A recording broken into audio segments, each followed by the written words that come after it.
Everyone. This is the Town Commissioners meeting for the town of Dewey Beach, so Friday, July 24th. The agenda is written. Let's do roll call. I'll call your name and you repeat your name and say you're here or not. If you're not here, don't say you're here. Commissioner Moskowitz. Commissioner Moskowitz. Okay, so you're here, yeah, obviously. Commissioner Jasinski. Jasinski is here. Commissioner Persinger. Commissioner Persinger is here. Commissioner Bauer. Commissioner Bauer is here. And Commissioner Mayor Cook is online also.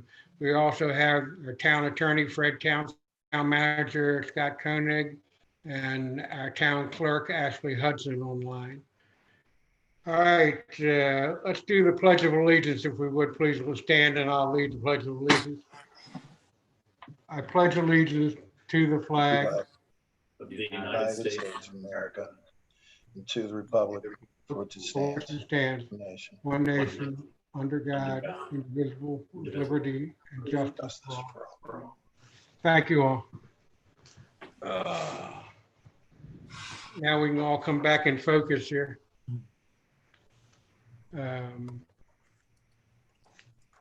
Let's do adoption of the agenda. Do we have a motion to adopt? Motion. Second. I'm sorry, who was that? Commissioner Bauer, was that you? Yeah, I motioned as well. Oh, Commissioner I didn't hear the second person. Who was Commissioner Persinger on second? Yes. Sorry about that. I'm running my mouth too much. It's been motioned to approve to accept the agenda. Is there any further discussion? All in favor, I'll do a roll call to say aye. Commissioner Moskowitz. Aye. Commissioner Bauer. Aye. Commissioner Persinger. Aye. Commissioner Jasinski. Aye. And Commissioner Mayor Cook, aye. Yeah, fully approved. We approve the minutes of July 10th, 2020 Commissioner meeting. Is there a motion to approve? Motion to approve the minutes with correction of number 6. Commissioner Bauer's name is put twice. So for them to fix that, he's put it as the motion and the seconder. So there had to be someone else doing the second or motion. All right. Okay. Ashley, did you get that? Sorry. Okay. Any other amendments to it? The first sentence is garbled and I'm not sure how to fix it. I'm not sure what is intended there. The discussion, it says motion by Commissioner Moskowitz to approve an amendment, to approve an ordinance to amend as compromise to do $500. I don't know what that means. We need to sort that out. That was what the motion stated verbatim. Repeat again. That was how the motion was stated, verbatim to how it was stated. I can amend it, but I don't know how I should amend it.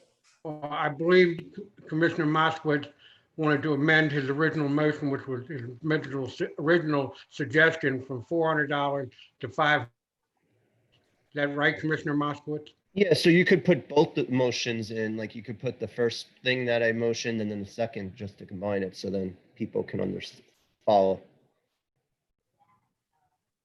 Would that be all right, Ms. Hudson? I'm okay with doing that, Fred. Do you think that's?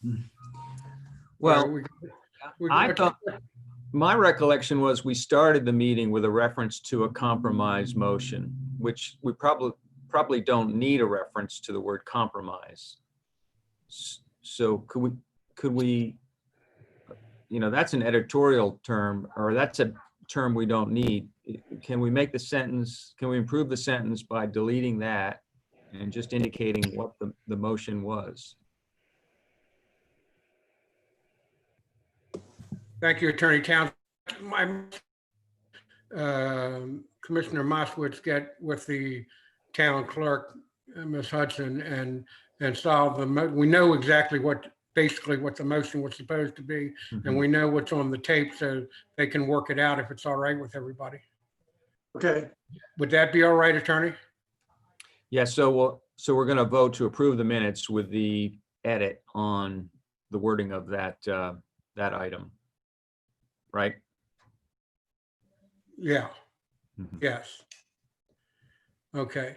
Any other changes, suggestions?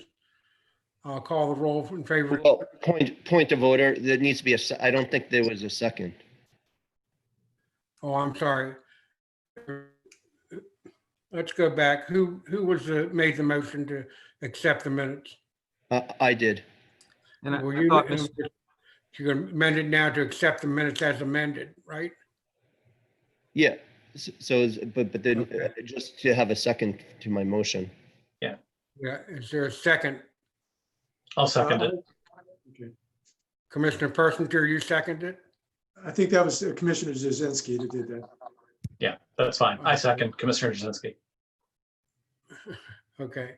It's been properly moved and seconded. I'm going to read the roll for voting. Commissioner Moskowitz, Aye. Commissioner Bauer, Aye. Commissioner Persinger, Aye. Commissioner Jazinski. Aye. All right, and Commissioner Mayor Cook says aye, it's unanimous. I apologize to everybody. I'm getting a little breakup in my feed here on the computer. That's why when people are talking almost at the same time for seconds, et cetera, I'm not hearing who's making the motion or who's seconding. And everybody that on the 28th, I believe, Tuesday, the 28th, we're going to have the dedication of the boardwalk, and everybody is welcome. Any other updates that commissioners would like to make? All right, then we'll move on. Committee reports, the audit committee report. Commissioner Persinger, is Julie Johnson, the chairwoman, online? I had hoped she was going to be, but maybe she has not been able to be on. Okay, but Ashley, let's do this. When she gets on, you can interrupt and we'll go ahead and take the report at that time, if that's all right with the commissioners. Yep. All right, public comment. Town clerk, do we have anybody on the line for public comment? Looks like Jeffrey Smith is in the waiting room. I will bring him in now. He's on the line for public comment? If that's all right with the commissioners. Okay. Public comment. Town clerk, do we have anybody on the line for public comment? Looks like Jeffrey Smith is in the waiting room. We'll bring him in now. Okay. Mr. Smith, if you'll turn the sound off to your computer so that we can just hear you on the one line. Indeed. Thank you, Mr. Mayor. Thank you, sir. I just had a question because I understand you all can't answer questions, but to bring something I think somewhat potentially important to everybody's attention, and that is based on some articles, Delaware Online, and the Henny Report. It appears here we're in the middle of a pandemic, and it appears that the lifeguards department and the police department are not running a supervisory testing program, pretty much doing it, allowing people to test on their own for COVID. Now, let me just point out on safety sensitive, which I'm familiar with.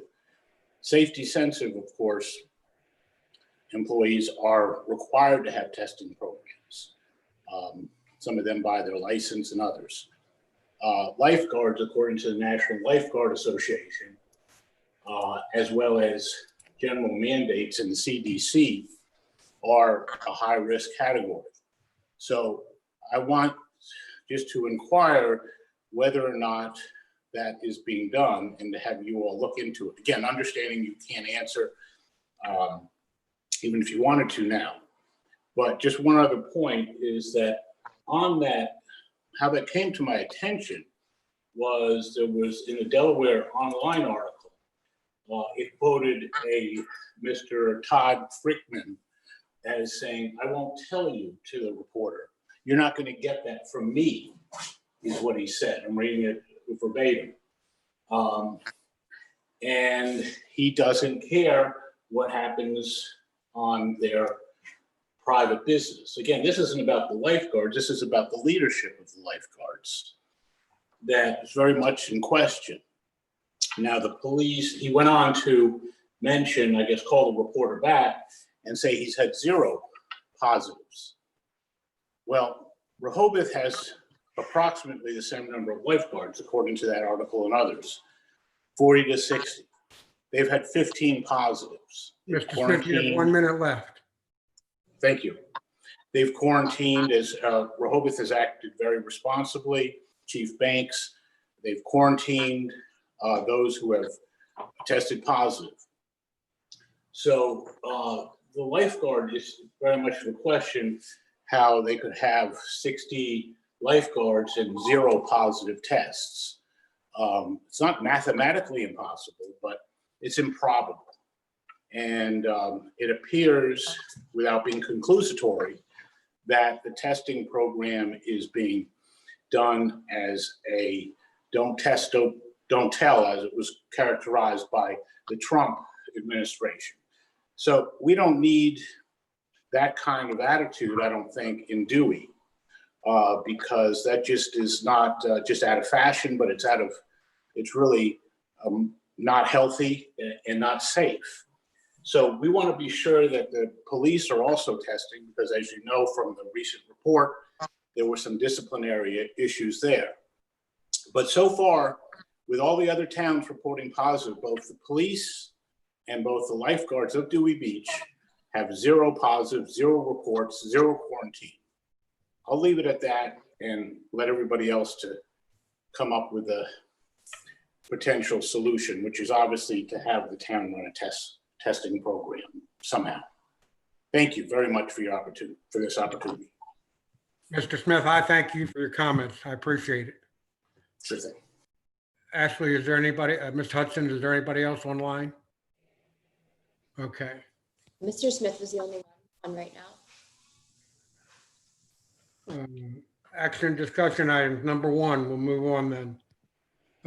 Update, discuss, possibly vote on the following. Town manager search and hiring process. The last time we did a town manager search and hire, we formed a search committee of some pretty prominent people in town, and they did an excellent job and brought forth 3 people to put before the commissioners to possibly hire. I'm suggesting that we do the same thing this time, and I'm suggesting that the commissioners, you commissioners, forward suggested names for the committee to me. I've already gotten some, and please also indicate whether you think they should be chairperson of that committee, and then we could bring forth the committee at the next meeting, hopefully. Is there any comments from you guys? Commissioner Persinger. Yeah, I would actually like us to make some sort of a public announcement that in fact, we are looking for people to serve on the search committee. First of all, that we're forming a search committee. I think people need to be aware of that. And then secondly, that there are opportunities to be a part of that. I don't see a downside in doing that. And maybe we suggest it on the town website. At the very least on the town website, if not an email. I think that they're both a good option. Thank you. They're good possibilities. Any Commissioner Jasinski? Yes, I think that ideally 2 commissioners should be part of the search committee, and one of those should be the mayor. Say that again, Commissioner Jasinski. I heard part of it. I think 2 commissioners should be part of the search committee, and I think one of those people should be the mayor. Commissioner Moskowitz, you had your hand. Well, I was just saying, aside from the search committee, I sent the document to send out to post for a job description for the town manager. At the same time, we're looking for a search committee. I believe we should post that document so we get a bunch of candidates. And once they start, they'll have a bunch of candidates to go through, rather than start with the job description, which we already have. And I made a few changes to that, which was sent to all the commissioners. Well, but I'm hearing you agree that we should have a search committee, correct? No, I'm agreeing with the search committee, but added on as a parallel process, we have a job description from last time. I made a few suggested changes, and I believe we could agree to do that job description and get that out into the newspaper and public as well. So then we have a stack of resumes for the search committee when they start, Well, not drag the process. I want to ask you, Commissioner Persinger, you had your hand up.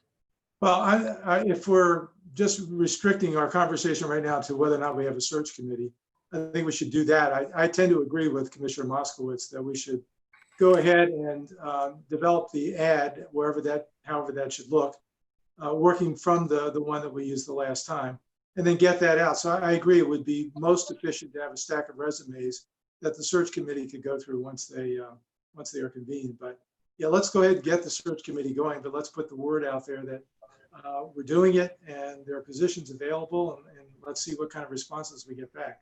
Well, actually, We Commissioner, have two people. I'm not sure that I'm convinced that we should have two commissioners as part of that committee. I was quite comfortable with having that just be a citizen or voter represented committee. I think it worked fine the last time. I would think it could work fine this time as well. Commissioners will have ample time to have their own input. And if we include two commissioners, that takes up a couple of positions. It limits, in some sense, the number of property holders and other voters that could be part of that committee. Commissioner Bauer. Yeah, I agree with you, Gary. We've over the years we've talked that the reason we have committees is to let the people do the work and the commissioners be commissioners.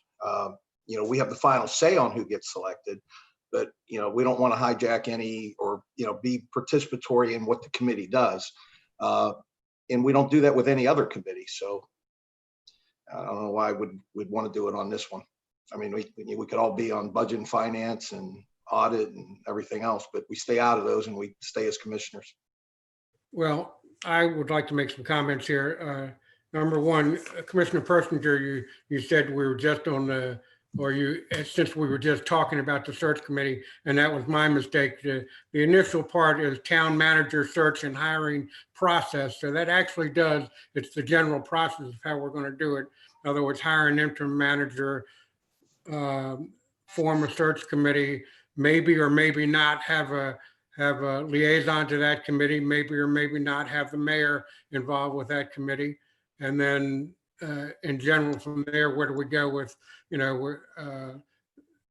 do we leave it to them? Or do we, this is the whole process. I would assume then that committee, once they have their meetings, would return with the top 3 candidates like they did the last time, and the commissioners would interview and vote. That's what I thought was the general process. Any other Commissioner Persinger? Well, question, first of all, does this have to be when this group convenes, does it have to be a public meeting? Other than the personnel issues, yes. Well, so reviewing resumes, they could meet in an executive session, is that correct? Okay. I would have Attorney Townsend address that issue. I believe he also was involved in the last search committee. Is that right, Attorney? Well, I don't believe I had any direct involvement with the committee. I may have given some advice to the committee indirectly, but I don't think I had any direct role with that group as they went through the process last time. And that would be a committee of government that's subject to FOIA, but as was alluded to by Mr. Persinger, any effort and by the mayor, any effort to consider one's capability in serving in a role of employment with the town would be subject to an executive session meeting or a closed meeting. And just so that you know, I asked the town hall to pull up any documents they had on the last search committee. And I read through basically it was the minutes of the search committee. and they went into executive session at various times during various different meetings. I have not read them completely, but I did see that they went into executive session. So that would be expected, Commissioner Persinger. Okay. Did you have any other comments, sir? Well, just I think it would make sense to have the mayor as liaison, serve as a liaison to that group, just to make sure that things are staying on track and on target, and can report back to the town council, the rest of the commissioners as necessary. Again, in terms of the whole process, I guess my view is we need to hire an interim town manager, settle on the contract to do that. We should start as soon as possible to begin forming the search committee. We should also begin to start as soon as possible finalizing an ad to seek candidates for the position and get that ad out so that we have resumes for the search committee to consider once they do convene. I think that's the most efficient way to handle the process. I completely agree. I was just copying some notes down as we did that. The other commissioners, we're kind of narrowing it down now to the process. Are you in agreement with that process, or any of you want to make comments about that process, that want to change that process? I would agree with the process, and I asked the town clerk to make note of that in the minutes, that that's the process we're going to follow. You can go back and rehear what Commissioner Persinger said, but everybody has heard it and is in agreement with it. So is there a motion to accept that process? Motion. Motion from Commissioner Bauer. Is there a second? Commissioner Persinger seconds. Commissioner Persinger seconds. There's a proper motion and a second on the process. Any further discussion? Commissioner Moskowitz? Could he restate, could Commissioner Persinger restate what we're voting on? Just so it's clear, and I want to make Thanks sure. very much for that, Commissioner Moskowitz. Yes. Yeah, the process, I believe, as I stated, it was we should hire an interim town manager, agree on the contract for that. We should begin the process of forming a search committee to identify new candidates for the town manager position. We should, at the same time, develop or finalize the ad that we would use to seek new candidates, and get that out as quickly as possible so that when the search committee does convene, they will have a stack of resumes to begin reviewing. Okay, so then my question to you, the description that was sent down before, we could all agree. Do we agree with that, or is there any changes we can make? Is that part of your motion? It isn't, but that was part of what I wanted to add, was that I think that we should circulate the ad that we used for the last recruitment process, to give everyone among us, say 3, 4, or 5 days to provide some input, send that back to the mayor and have him finalize the content of that ad, and then get it out there, start seeking some candidates. I also want to comment on what Commissioner Moskowitz said.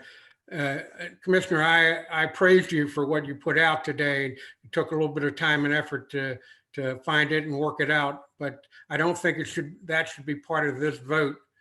I think generically having the ad put together is fine, and having that part of it put together is fine, but people just got it and have not had a chance to look at it at any length.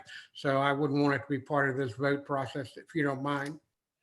Well, so just for the audience at home, because it's not posted, this is the same job description that was used to acquire Scott, and as part of that town, the only thing I added was to add the skills, technology, and communications, to add experience with emergency response plan and cybersecurity best practices, and to basically say the town manager will work nights and weekends during the summer potentially.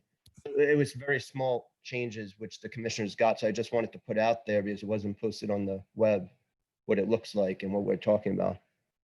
Commissioner Persinger?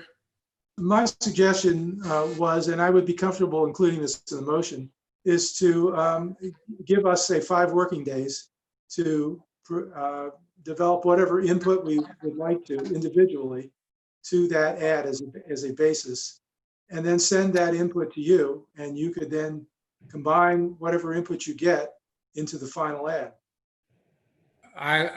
That's what I would agree with also. Okay. Is there any other comments on the motion? Hearing none, I'll call roll call on the motion. Commissioner Moskowitz, Aye. Commissioner Bauer, Aye. Commissioner Persinger, Aye.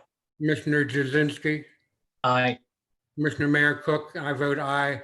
That's passed unanimously.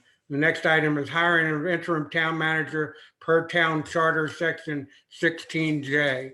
I sent out to you all today the proposal that I had for a contract with the interim town manager and the name of Jim Dedes as my nomination for the interim town manager.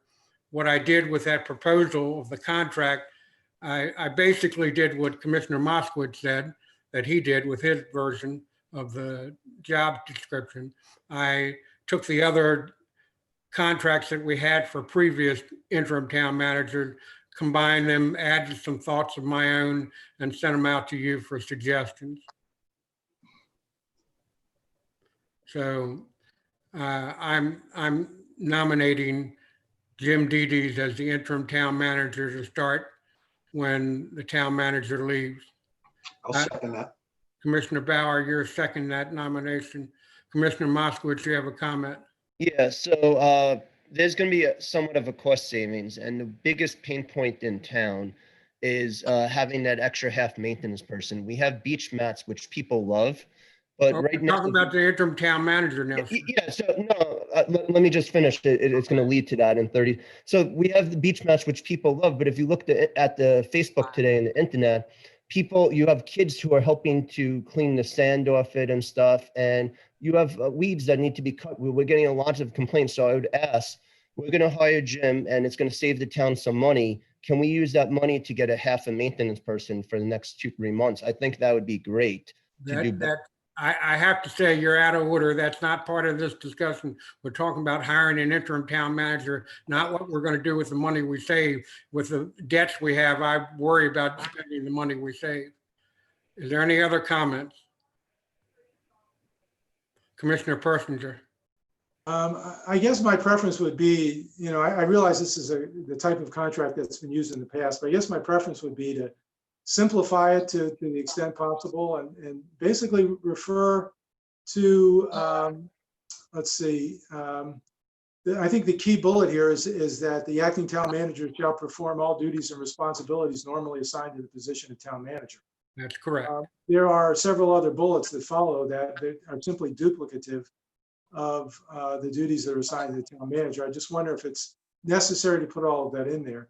And it's fine if that's the decision that people will go with. But I do have a question about the one bullet that says, shall use the services of town volunteers or contractors at a cost not to exceed $2,000 for each special project as approved by mayor or town council. I'm not quite sure in all cases what that means. First of all, if you use Could I interrupt you for just a second? I apologize for interrupting you. That's why I put in the email to you guys that was an attachment of. Those were put in just as emphasis what things that pay special attention to and not to do before talking with the other commissioners and the town mayor. In other words, all the job of the town manager is part of his duties, but I wanted to emphasize certain things and that he should pay attention to. And that was one of the things, that $2,000 limit on spending. We didn't want anybody going over that limit thinking they could do things. Well, does it mean that each special project though would have to be approved by the mayor and or town council, even if it does not exceed $2,000? No, it means that there's a $2,000 limit on that project. I'm sorry. I didn't realize that's what you meant. We may want to revise that. It just seemed a little confusing to me. Okay. Commissioner Jazinski. Yeah, I just want to be clear on Gary's point. I read that as things that are unbudgeted, not things that are already in the budget when I read your sample contract. That, as far as I know, that's correct, because if they're in the budget, they've already been voted on by the commissioners and the mayor. Right, yeah, okay. Commissioner Moskowitz. Would the solicitor be able to do some legal review on the contract before it's signed and executed? Well, I did send it, but it was late. I did send it to Mr. Townsend. Mr. Townsend, did you have any comment about that we might change something? Well, I do think that, as was pointed out by Mr. Persinger, that language is a little bit lacking. It does seem to suggest there's a $2,000 limit on projects, as opposed to saying that the town manager can spend up to $2,000 without further authorization from the mayor and council. I can remove or revise that if the commissioners would like that. Is there any other comments, Mr. Townsend? But no. I mean, I understand your point, which is to add some things for emphasis. And I understand Mr. Persinger's point too, that it seems to be duplicative. So it's really just, I think it's a style question for the group, how they'd like this to read. As long as the group is all okay with that, I'll be happy to take that bullet point completely out. It's just all the bullet points are just repeats of what's in the actual town manager's position, but I just left them in for emphasis, and that's what was done in the last two contracts. So, Commissioner Moskowitz. Yeah, and just to confirm, Jim will be able to take part in the town meetings and also be available nights and weekends for emergencies? That's correct. Okay. And any other comments from everybody? Hearing none, I'll call the vote. Commissioner Moskowitz, Aye. Commissioner Bauer, Aye. Commissioner Persinger, Aye. Commissioner Jazinski, Aye. Commissioner Mayor Cook also says aye. It's unanimous. And the final point in that 1C, formation of a town manager search committee. We've already agreed to that. And I would just ask that, I'll of course take comments from any of the commissioners, but I would just ask that you would send all your in effect nominations for membership or suggestions for membership on that committee and as chairperson to me. And then I will make sure I get back to all of you and talk over and make some decisions on that and present it to you at the next meeting, so that we, and it'll be ahead of time at the next meeting, so that you'll have a chance to make some decisions on your own. I just don't want to, I'm like anybody, I don't want to go into a committee meeting with a person nominated and drag it out and have a lot of discussion over it. I'm trying to get people that are interested, people that have qualifications, and people that you all can agree upon. So if that's all right, is there any comment from any of the commissioners on that item 1C, formation of a town manager search committee? And if you have any ideas for the ad, please also, like Commissioner Persinger said, please send it in to me. Next item, number 2, update and discussion concerning COVID-19 budget scenarios and impacts. And I'll leave that to, oh, I'm sorry, Commissioner Persinger had his hand up. I think the chair of the audit committee may be available. Is that true, Ashley? She is on here. Thank you. Okay, Ashley, remind her to turn her computer off so we don't have. Same time as you. She's there. Hi, There she is. Julie, Hello. thank you very much. How are you, ma'am? good. How are you? I'm doing very well, and I appreciate all your efforts on behalf of the town and the efforts of your committee. If you could give us a report on your last committee meeting. Sure. We had our meeting and the auditors, Cohn-Resnick, presented their draft of the audit. The committee had some opportunity to ask any questions that they had. But overall, there weren't really any changes necessary in the committee's eyes. So we voted to approve the draft, and we expect to have the finalized version from Cohn-Resnick in the next, probably sometime by the end of next week. So that the goal is that my committee, we can present the final version to the commissioners at your August 14th meeting. Very good. would you like to make any comments on the audit or any comments on how the process went and pro or con or? No, I mean, obviously we were dealing in a strange environment. The auditors weren't really able to come on site to do how they handle it, how they normally do. Everything was, sent via the internet and email and things like that, just because of COVID. So, things didn't run as smoothly, probably because of that. But I think overall, it was good. One of the comments that Dan Kinney made to me was that they didn't have to do nearly as many adjustments this year as they had in last year. So that was a good improvement, that there weren't as many issues that way. So that was a step in the right direction. The committee also talked about how we want to move forward, taking a more active role in overseeing things with the town. Obviously, we're going to be now in a transition period with Scott resigning and the hunt for a new town manager. But the committee does want to take an active role in helping as much as we can to work on the action items of what came out of the audit. Well, I certainly appreciate all the effort. I listened to the last meeting. I was sort of over somebody's shoulder, but Right. but I was there. And I know there was a lot of discussion about the audit, and it didn't seem as heated as in past years, if I can use that term. It didn't seem as controversial as in past years, but I know there was some controversies. And would you mind taking some questions and answers or some questions from the commissioners? That's fine. All right, commissioners, is there anybody that would like to have some questions? Gary Persinger, go right ahead. Yeah, my question is getting this thing finalized. The auditors made a real point of the need for the town manager to sign off on this. And our town manager is resigning as of August 6th. And if we could just go through the process a little bit, just so that we understand the timing of how we're going to get this officially signed off on and forwarded. Well, I guess we have to approve it first and then it gets officially signed off on. We can't Commissioner approve Persinger, I'm going to interrupt just to give you some facts. The town manager is actually, and it's my mistake, I did not emphasize this enough, town manager is actually going on leave as of August the 5th. And then town manager, you have how much leave to go through? I'm not sure of the number of days, but it's whatever has been built up. And Cone Resnick knows that I have to sign a representation letter for them.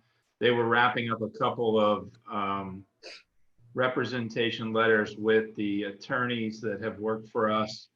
And I don't think there's any major issues. They're all minor things. Well, Commissioner, I want to go back, town manager, I apologize for interrupting you. I want to go back to Commissioner Persinger. So the point was, I wanted you to know before you went on with your question of Ms. Johnson, I wanted you to know the town manager actually will be in a paid status for a short while after the 5th. So go ahead with your question for Ms. Johnson. Well, I mean, it's not so much a question, just I want to make sure that the process is clear. So we would approve this, presumably, we would vote to approve it potentially on the 14th. And then the town manager would then sign it at that point, and he would still be in a paid status on the 14th. Is that correct? Ms. Johnson, if you'll go ahead. That's my understanding. My understanding is that as long as he's officially in paid status as a town manager, he can sign on the documents.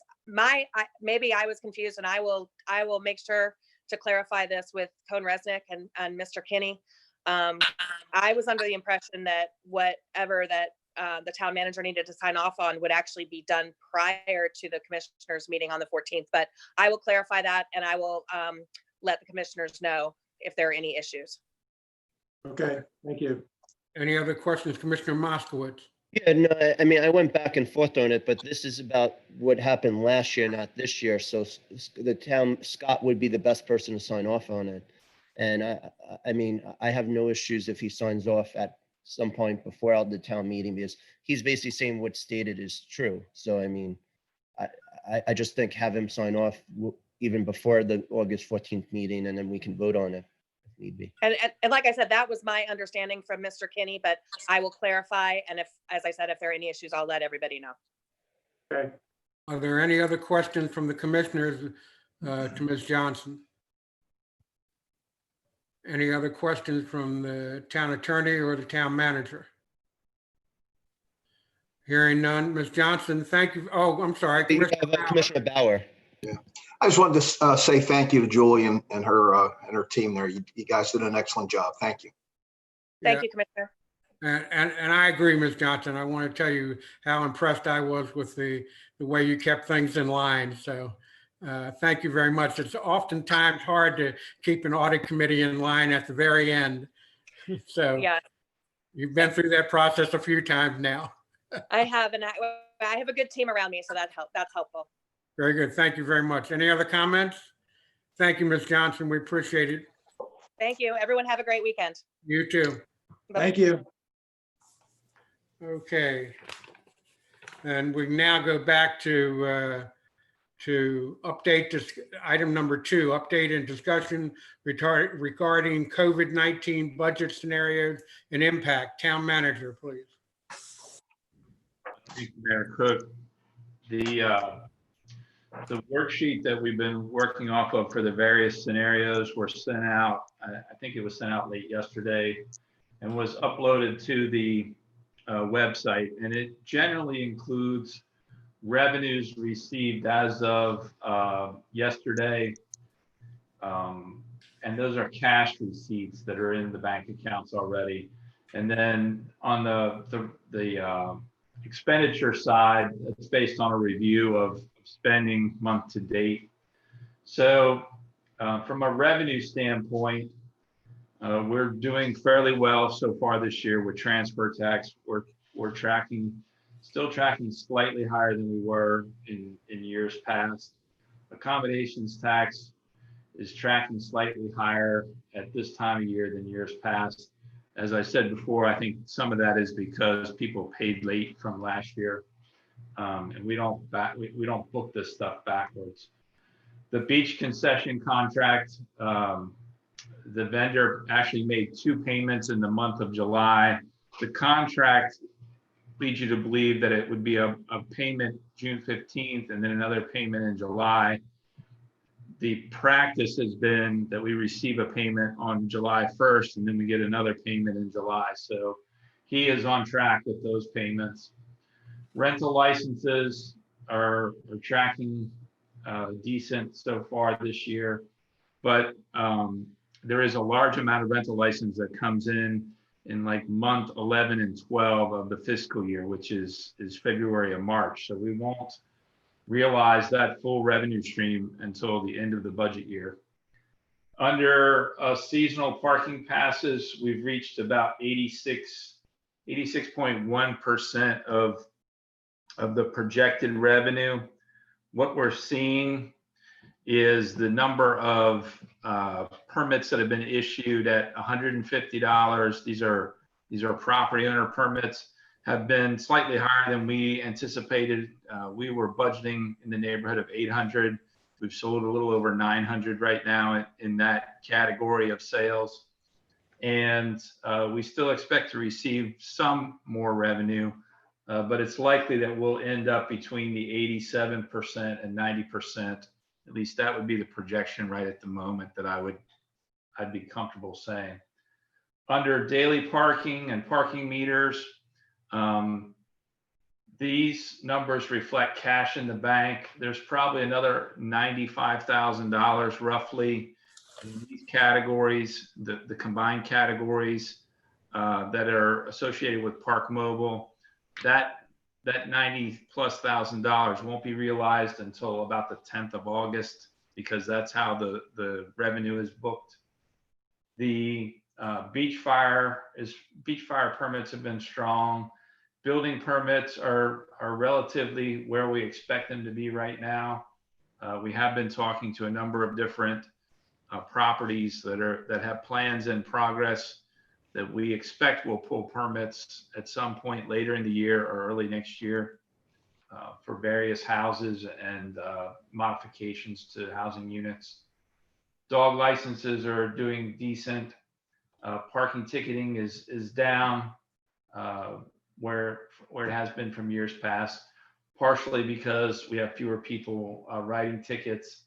That revenue will probably be reviewed again here at the end of the month to see where we stand with that. But this is just cash receipts on these. As far as the expenditures, we're coming to the realization of about, at this point, I'm comfortable that we've saved roughly in the categories that we've identified about $168,000. We're trying to push that number roughly to the $250,000 that we've talked about. If you look at the spreadsheet, the cuts or the savings in the budget for both the best case and base case, that savings ranges from about $226,000 to $273,000. And of that right now, like I said, we're comfortable that we've turned green about $168,000 of that number. And we will continue to track towards that number as we progress through August and into the fall. I think it's still fair to say that, we've talked several times that the gap that we're looking at is I think the revenue number we're talking about is roughly in the $400,000 range, $425,000. I still think that that's a reasonable number. We hope to close that. We won't know how far that number may close until we get a little further into August and we see where the hourly meter parking is going to end up. The good news is, I would say based on how things look right now, that our parking season for meters and stuff like that may extend further than it has in years past, because it appears that some universities are going to be online in the fall. So we may have a stronger cadre of people here up through Labor Day and into the month of September, as long as the weather stays nice. So we may realize some late season numbers that we may not have realized under normal circumstances. But it's probably still tracking between these two scenarios of base case and best case at this point. So if there's any specific questions, I'd be happy to answer them. Sure. Hold on one second, sir. Commissioner Jasinski. Yeah, could you talk a little bit about what's going on with parking tickets? It kind of looks like it's really kind of fell off a cliff. So what's kind of going on with parking tickets? So there are parking tickets being issued, and again, this is just cash receipts and stuff like that where cash has come into the bank account. Anybody, I think, who is paying online, that's a number that gets posted after the first of the month. So that will be realized more either at the very end of the month. It gets posted backwards, I think, is how they do it. So that number comes in. See how the $17,000 number from last month was posted right at the very end of the month. And then the $1,445 for the month of July is just cash that we've received for people coming in and paying those with cash or checks. The credit payments for that have not hit the account yet. So do you have any numbers to compare on, rather than cash received, on tickets issued, comparing this year to last year? I'll have to get those from the supervisor. I don't have them with me today. Okay. Any other questions? Commissioner Moskowitz, I think you have your hand up there, yeah.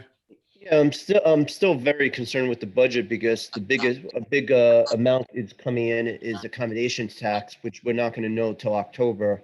So we're just guessing on like little crumbs of it, but the true measure is October. Rentals could be great this summer. It could be bad, but till October, you don't know what happens. So I think saying we're in the bull case would be wrong. I think we should just assume we're in the base case to potentially the worst case. And then just two things to the town manager. One, you mentioned with the tickets that if you pay online, it's not available till the first of the month. Is there like an interim report Merrill could pull? Maybe you could check with her for like the next meeting for potentially Jim to do it. And then just the second thing, I noticed in our agenda, after we finished this, we missed one of we skipped over the online dog licenses, which would have actually an effect on revenue. So if we, after this agenda item, if we could skip backwards. Where did we skip over online dog license? What item is that?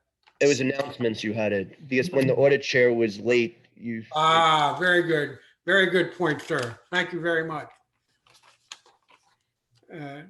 Commissioner, excuse me, Town Manager Koenig, did you want to address that online dog licenses? Well, could we finish this one first? Well, that's no problem. No, that's no problem. You're absolutely correct. Let's do it after we finish this item. I had a particularly erudite comment, but I'll skip it. That's okay.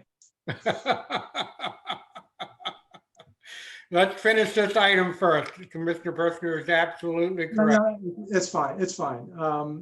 My only comment was I'm, still about where I have been over the last couple of months, last couple of meetings. I'm a little more pessimistic. I think we're probably looking at a revenue gap of maybe $450,000. But Commissioner Moskowitz is right. We're not going to know until October on the accommodations tax, and that's a big item. Town Manager, would you like to comment on that? On Commissioner Persinger's comments? No. Yes, sir. Again, I think that there's been a fair amount of traffic, as in both foot and person traffic in Dewey Beach. It is correct. We're not going to know on the accommodations tax until later this fall where that's going to end up, and that's a big component. But I still edge between base and best versus base and worst case. Okay. Any other comments? Hearing none, we'll move backwards, not onwards, to the online dog licenses. Town Manager, could you address that issue, please? I'm going to defer to Ashley. I know she sent out some stuff this morning, and I'm not sure if there's another update on it since then or not, but I'll defer to her.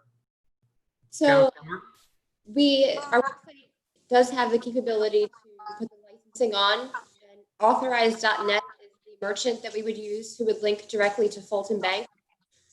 Fulton Bank would create a second account in addition to the ones that we have right now. To do it through Authorize.net, there's a 10-cent per transaction fee they would charge, and then 10 cents a day for the batch out. And as far as implementation goes, they can do it same day. So if it's decided to move forward with that, they can build it and have it live at the same day. There's no contract. So if you decide to do it, we can get out of it at any time. And there's no annual fees. If the commissioners don't mind, I'd like to make a comment first and then go to Commissioner Jasinski.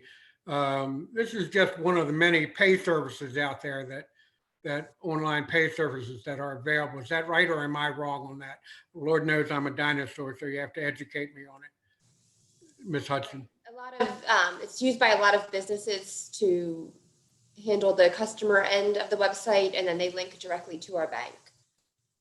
Commissioner Jasinski. Yeah, I mean, reading the update before the meeting today, and thank you, Ashley, for getting that done. It just seems like a no-brainer. If it doesn't require a vote, I'd just like to see us go ahead and get that done. It'll help with revenue if people can do it online. All right. This is not a motion or vote item, but Commissioner Persinger. Yeah, I guess my other question is, can this just be done administratively without us voting? I mean, I agree. It's like a no-brainer. At the rate that she's quoting, yes, it can be done administratively without vote. Yes. So Commissioner Moskowitz, you had your hand up. By the way, I'm missing your left hand and arm in your picture. So I barely see you raise your hand. There you go. Thank you.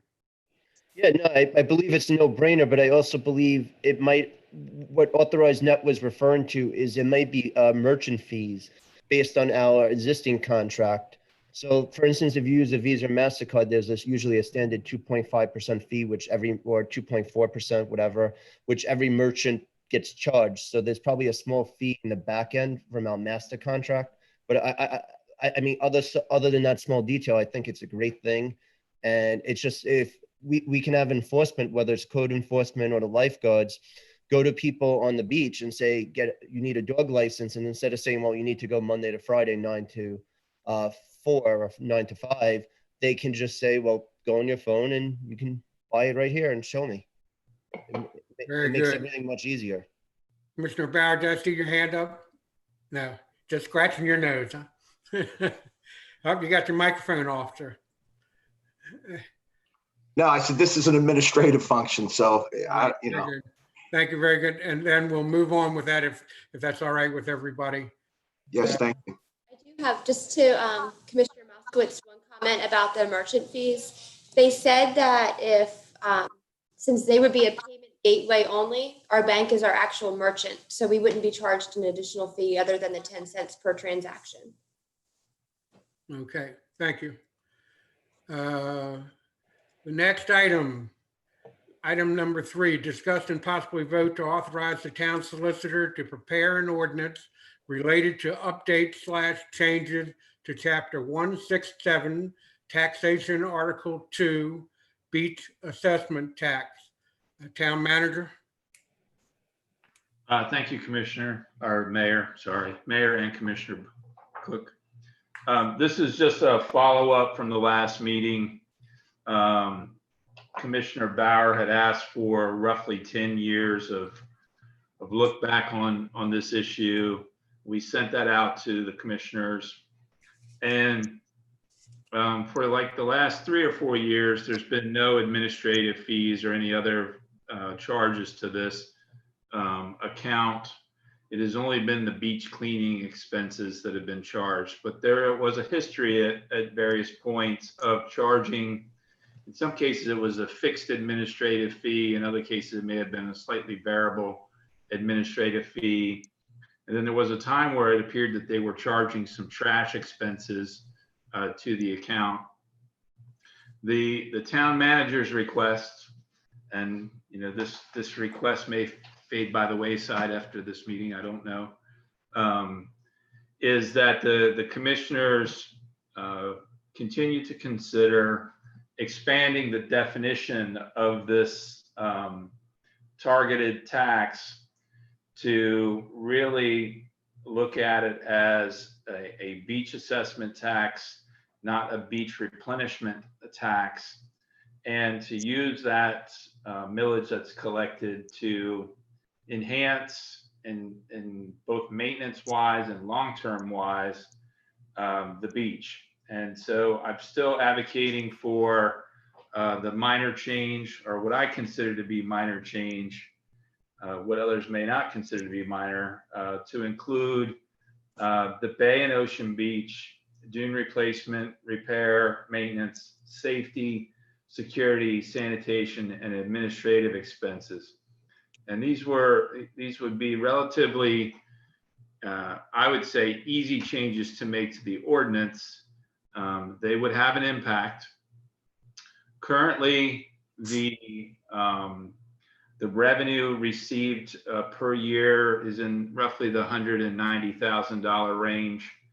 The expenses we've had on average for cleaning of the beach has been roughly about $67,000, $68,000 a year. So the balance of that has been money that has been either left in the account to earn interest or pushed to the long-term investment account for this. But these are funds that, in my opinion, could be used for safety, security on the beach. And I would recommend, again, from an administrative standpoint, that if you went through with this, that you include the property and the lifeguard station as part of the beach, because we have long-term and ongoing costs associated with maintaining the life-saving station that are going to need some type of revenue, whether it's ticketing revenue or parking revenue, there's some type of revenue that's going to be needed to maintain that facility over the long term. And this tax seems, at least from an administrative standpoint, seems to fit into those needs. And I'd be happy to answer any other questions. Well, I would like to comment first. Very prominent in my mind, because I was walking with Commissioner Moskowitz one day and we checked it out. Very prominent in my mind is the condition of the life-saving station. And of course, everybody has put it off for years now. And it's got a bad roof problem and roof leak, which is going to take, in my estimation, about $30,000 to $40,000 worth of repair for the life-saving station. And it needs to be done soon, right away. Has not been looked after. It's not been taken care of. And, you know, that money has to come from somewhere in the budget it has to come from. And I would see no problem in my mind adding the general upkeep of the building, the pickup of the trash, and taking that from the amount going forward. I would have a real problem trying to take it from anything in past because of the way it was originally posted. Scott, Town Manager, would you like to make a comment? Yes, Mayor. So very important words that you used a minute ago. This is a look forward request. So any funds that have been collected, and even in the current fiscal year, would not be, at least in my opinion, would not be subject to a new definition or a new use. So this, if it were favorably considered by the commissioners, would go to an ordinance. The ordinance would get adopted hopefully in the fall or late summer, early fall. And the use of the funds for those new purposes would not be able to be done until you collected money for FY22, which is next fiscal year. So this is not about money that's being collected, it has been collected to date, or being collected this fiscal year. This is a look forward to future years. Now, I had two hands up, Commissioner Moskowitz, Commissioner Jasinski, Commissioner Moskowitz, you, and Commissioner Persner, and Commissioner Bauer. Commissioner Moskowitz first. Yeah, so this hasn't been a commissioner item, it's been a town manager item, and a town manager is departing, and I believe this idea should depart with it. I believe it's a backdoor property, as presently brought up, it's a backdoor property tax. And the issue is you have a beast replenishment fund, but what you do is we are one of the few towns that actually have the money for when the co-op's contract ends, when the state may not pay, which could be any time due to budget deficit. That money is critical to have, and that money should be used for the intended purpose, beast replenishment. And if you take it from future funds, that could hurt us, because right now I believe we only have the money, if we had to do it on our own, for maybe 1 and like a quarter beast replenishment, and the beast replenishment happens usually every 2-3 years. The life-saving station, the roof has been an issue for, I guess, some time. It should have been planned for and budgeted, and that's 30 grand, but that would be a 30 grand Trojan horse to raid the fund, which we don't want. And the second thing is, this was passed as a referendum. For a majority of commissioners to just basically pass and take the money, I would be in disagreement. I think the only way you touch the money is a majority of commissioners and a referendum. And I think it would need to be both, not one. Thank you, Commissioner. Commissioner Jasinski. I don't have a strong feeling for or against the way our town manager has proposed this. I think it's certainly worthy of discussion. But to a portion of the points Commissioner Moskowitz was making, I do think that because of the way this was initially, for lack of a better word, sold to the public of Dewey Beach, as part of this, we should have a referendum, and we should respect people's will about the plans going forward to do this. I do think it should be part of a referendum. Commissioner Persinger. Yeah, first of all, I have a question and then a comment. My question is this: I looked at the total amounts of money that are currently being spent on the beach assessment tax that comes in each year, and I compare that with what shows up in the audit, and it's different every year. What shows up in the audit as being an expenditure from that fund is consistently higher for the last 3 fiscal years. Just for example, FY18, you indicated a total of $73,906. The audit report indicated $91,000. FY19, $62,845 is what you have in your document here. And then FY19 in the audit report was $80,551. And currently for FY20, the current audit report, you're showing $65,977 and the audit report says $86,954. I'm sure there's an explanation for that. I just don't know what it is. I think we ought to know more about that. So let me leave that question hanging just for a second and make a comment. I think this does have to be recognized by the public as a proposal which would shift expenditures which are currently part of the operating budget to another source of funds. You know, we're really, in a sense, increasing the budget here. And I said this the last time, without any parameters or guidelines for how this money might get spent in terms of the, you know, how much of it might get spent. I would argue that a new town manager coming in with this kind of flexibility is simply going to spend all the $200,000 of the tax that comes in. You know, you've opened it up to lifeguard expenditures. You've opened it up to maintenance of the lifeguard station, trash pickup. There's lots of opportunity there to use up that entire $200,000, unless there would be something in a proposed ordinance that would limit that. I think it's also, Mayor Cook said that the need to replace the roof on the life-saving station really is urgent. This particular proposal wouldn't have any effect on that. We still have to find that money somewhere else if we're going to take care of that urgent need. So, I mean, there was a bargain, in a sense, struck with the public. I think the public understands why this beach assessment tax was in place. If we're going to change it, the public needs to be involved. There at least need to be at least a couple of public hearings. A referendum may not be a bad idea as well. Is that all, Commissioner? That's all. Thank you. Commissioner Bauer. Yeah, question for Fred. Fred, what year was this referendum done?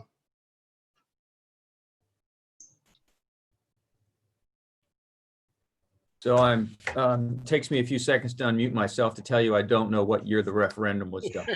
All right. So what I'd like to do, I mean, let's publicize what the referendum specific wording was, because that's what the people said they wanted. Mm-hmm. I think it's imperative that if the people voted in a referendum that you can do X with this tax, that we abide by that. I don't think we should go outside of that. And I don't know if we have or we haven't, but you know, looking back in the 2011, 12, 13, 14, if those funds were used there, they probably need to go back into the beach fund. If it was, and I don't know if it was or wasn't, but I think we need to take a real close look at the legal aspect of it. Because I know there's some extremely passionate people about this issue, Dale, as you know, and we have to follow the letter of the law on it. And although I do know that we need a new roof on the life-saving station, maybe the infrastructure side of the, it's got to come from somewhere. Well, the point, but you know, in a year of trying to cut costs, you know, it's like pouring salt on a wound here. Now all of a sudden there's another 30,000 that we don't have. well, the point there I was trying to make about the roof, knowing that it wasn't part of this discussion to begin with, but was that if things had been taken care of over the years, and likely would have been taken care of over the years had there been a amount of money to solve that process. Now, the only thing that I'm interested in is making sure that we don't just sit on a pot of money that never gets used. And you know, talk about the referendum or what was said back then. There's a lot of people that will tell you half of what was said back there, and people that will tell you, oh, the state won't let you use it. The state doesn't have the say. Our town charter, our town ordinances, and the way it was passed have the say. So it's October of 1988. Thank you. So, I mean, it's pretty easy to pull up what the referendum was. That's a public document that people voted on. So I think we review that first before we discuss what we can add to it or not add to it. Commissioner Moskowitz. Yeah, I see it as ordinance 240 and it was done in 1992. And So ordinance what? it was ordinance 240 in 1992, just to Well, clarify. I would Go assume, ahead, sir. Go ahead, I Attorney. would assume that the ordinance followed the referendum. So you wouldn't think that there would be 4 years difference between the ordinance and the referendum, but the date of the ordinance itself should have been sometime after the referendum. And you want to look, Commissioner Bauer and others, at the exact wording of the referendum. It might be reflected in the ordinance, but at the same time, we won't know that until we see the referendum. That's a very good point. Very good point.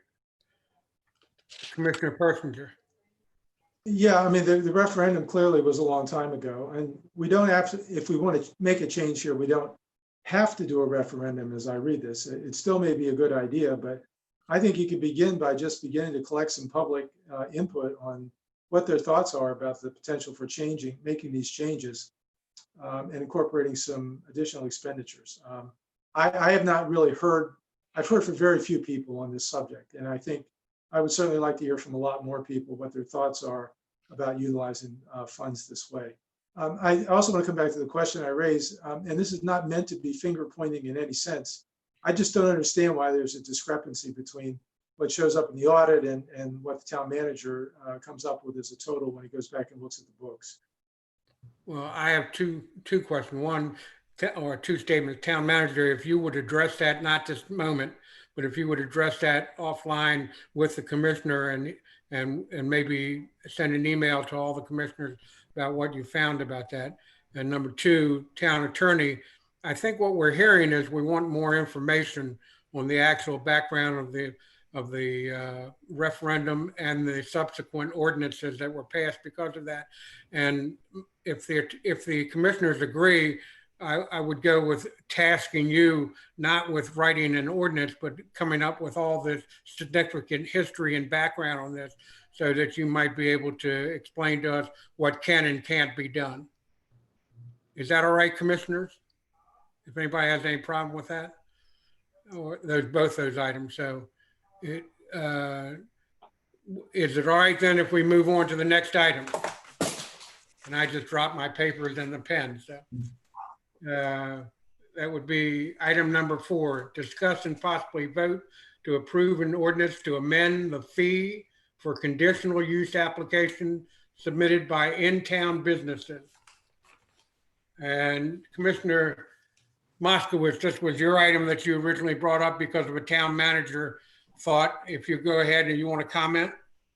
Yeah, I've been a champion of this for a while, and Commissioner Persinger made a few additional changes to it to address some concerns, and it's a very narrow section. And what it is you have businesses to prove themselves in Dewey Beach. They'll accept some conditional uses, and after a period of time of a year, they prove themselves. But some of them are very small businesses, and you're asking them to pay $750, which could be for some bigger businesses an easy fee, for some small businesses a steep fee, and this lowers it. I would even be in favor of putting it at, since it's so much more narrower, thanks to Commissioner Persinger, to put it at $400.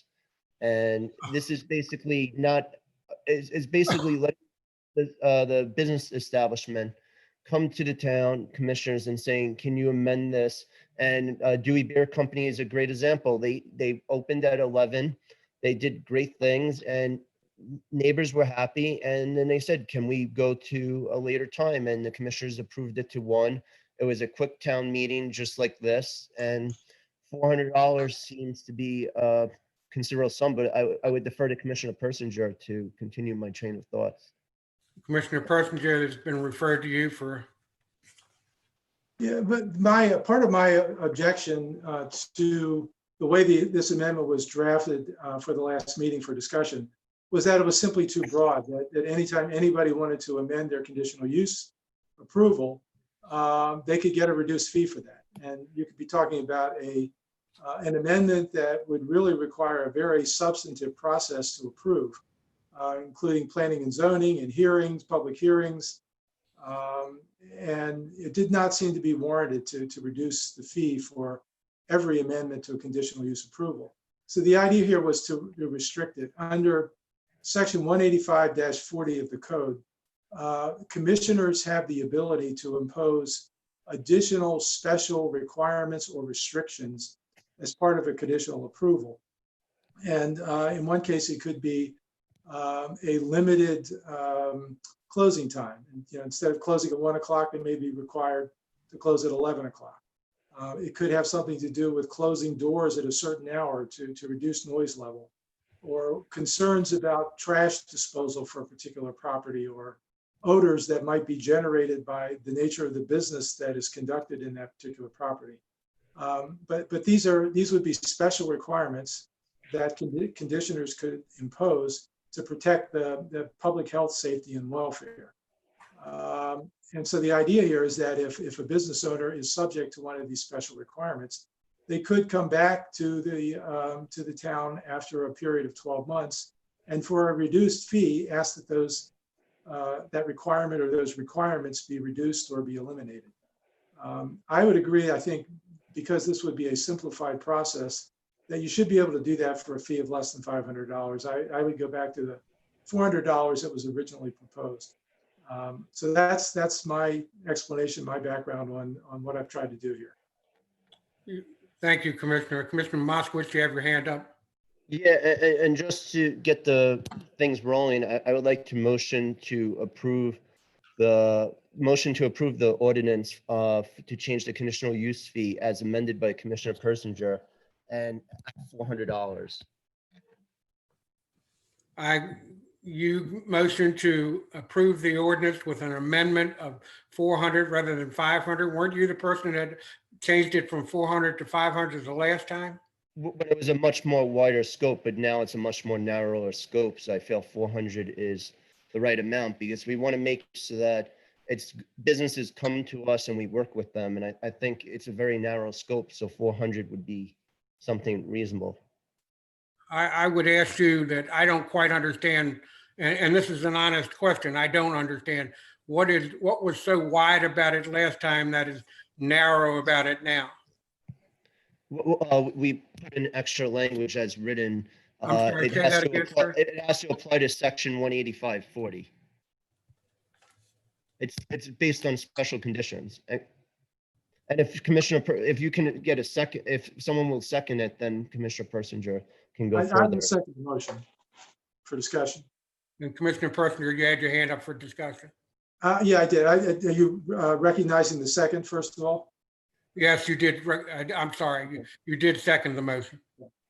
All right, this is significantly more limited in scope, because the original way this was drafted, it would apply to any conditional use amendment.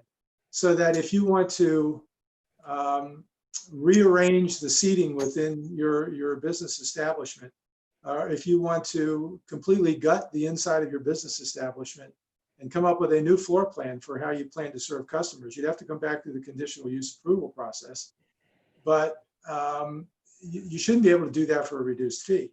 There are a lot of considerations in doing something like that, and would have to go through the full process. What we're talking about here are some special requirements or conditions that are added on to the normal requirements that any business would have to meet in getting a conditional use approval. And so some of these potentially could be done even without planning and zoning input. Commissioners could easily decide that a change that is requested is simple enough that it could be simply removed just by vote of the commissioners without planning and zoning input. That is a provision that is allowable within or a process that's allowable within the town code. So is that clear in terms of how the scope is restricted? Yeah, I have one more question since both of you, one is the maker of the motion, one is the second, and I would like you both to address it. Has there been any clamor for this from the businesses in town? Have businesses come to you and asked for this to be enacted? Has there been what brought this up? The town manager had felt that businesses, because of the steep fee, weren't willing to pay the $750, and just may either just do it themselves or just not ask. And I sort of agreed with that thought. We want to make things so that someone can come to us, and for a small, I mean, there's bigger businesses in town than the smaller businesses, and for a small business, just make it simple. And if it's a simple thing they want to come to us for, $400 is a simple fee. Well, I was And- just asking one question about, But it was based on, in my conversation with the town manager. but there's been no businesses that have asked for it from you that, or that you know of. Not directly, no. Commissioner Persinger, the only reason I'm repeating this because way back, and I never took light of it at the time, Commissioner Bauer said, have the businesses asked for this? And nobody ever answered that question. So Commissioner Persinger, has anybody asked, requested businesses' thoughts? I mean, I certainly haven't talked to anybody about it. I again was going with the town manager's recommendation on this issue. And it makes sense. I mean, I can't, there's certainly no disadvantage to providing this opportunity for business, particularly a small business.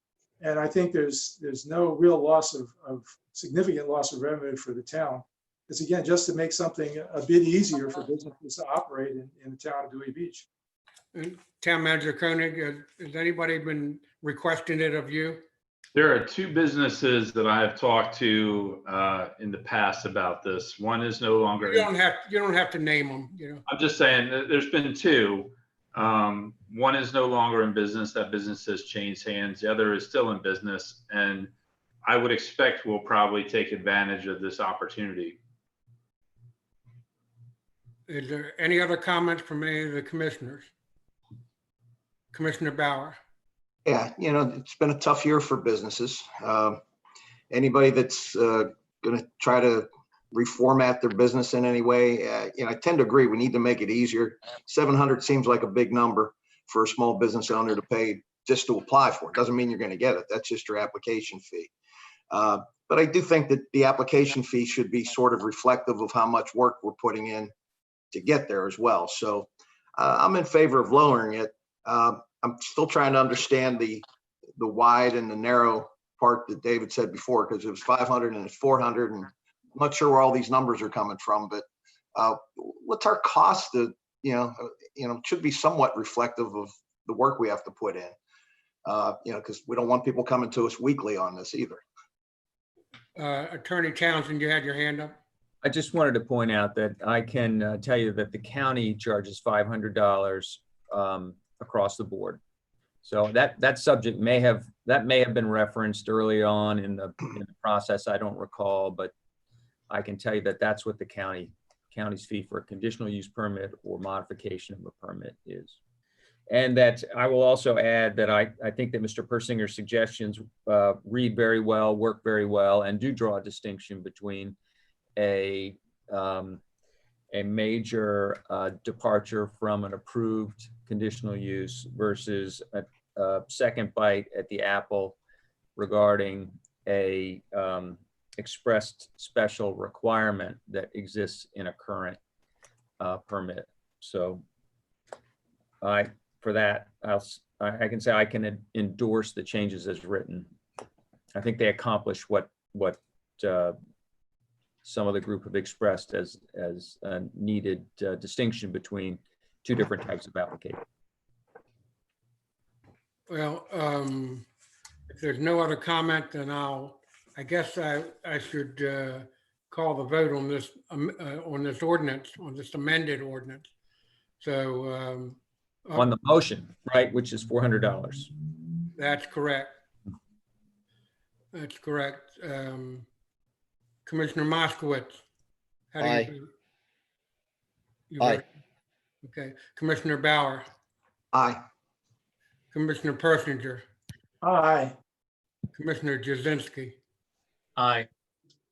Commissioner Mayor Cook. I could make it very easy on myself and just have everybody pat me on the back and make it unanimous, but that's not my way. I think you're making a mistake. I would bend over backwards trying to get it to 500 before, and I think that is still low. I'm casting my vote in a way that understand that I'm casting it for the town, not against the businesses, because I think the town, also has to operate, and we're spending money like wildfire, and we're not, and we're talking about cutting funds, but wanting to spend more money, so I vote nay. That's 4-1, motion passed. Item number 5, discussion regarding low-speed vehicles and the need for the local ordinance to allow operation on dual highway Route 1 coastal highway within the incorporated town limits. I want to express the situation here that I expressed to the town manager and a couple other people in the emails that we've gotten. This is not a discuss and vote.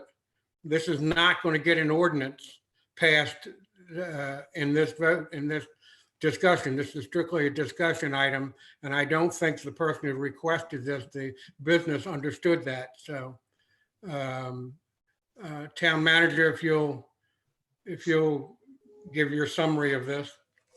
Yes, so this is a discussion that has been occurring over what's now been, I think, a couple weeks, where somebody asked early on if they could get a business license to run a low speed, what they, I think, termed as a ride sharing business.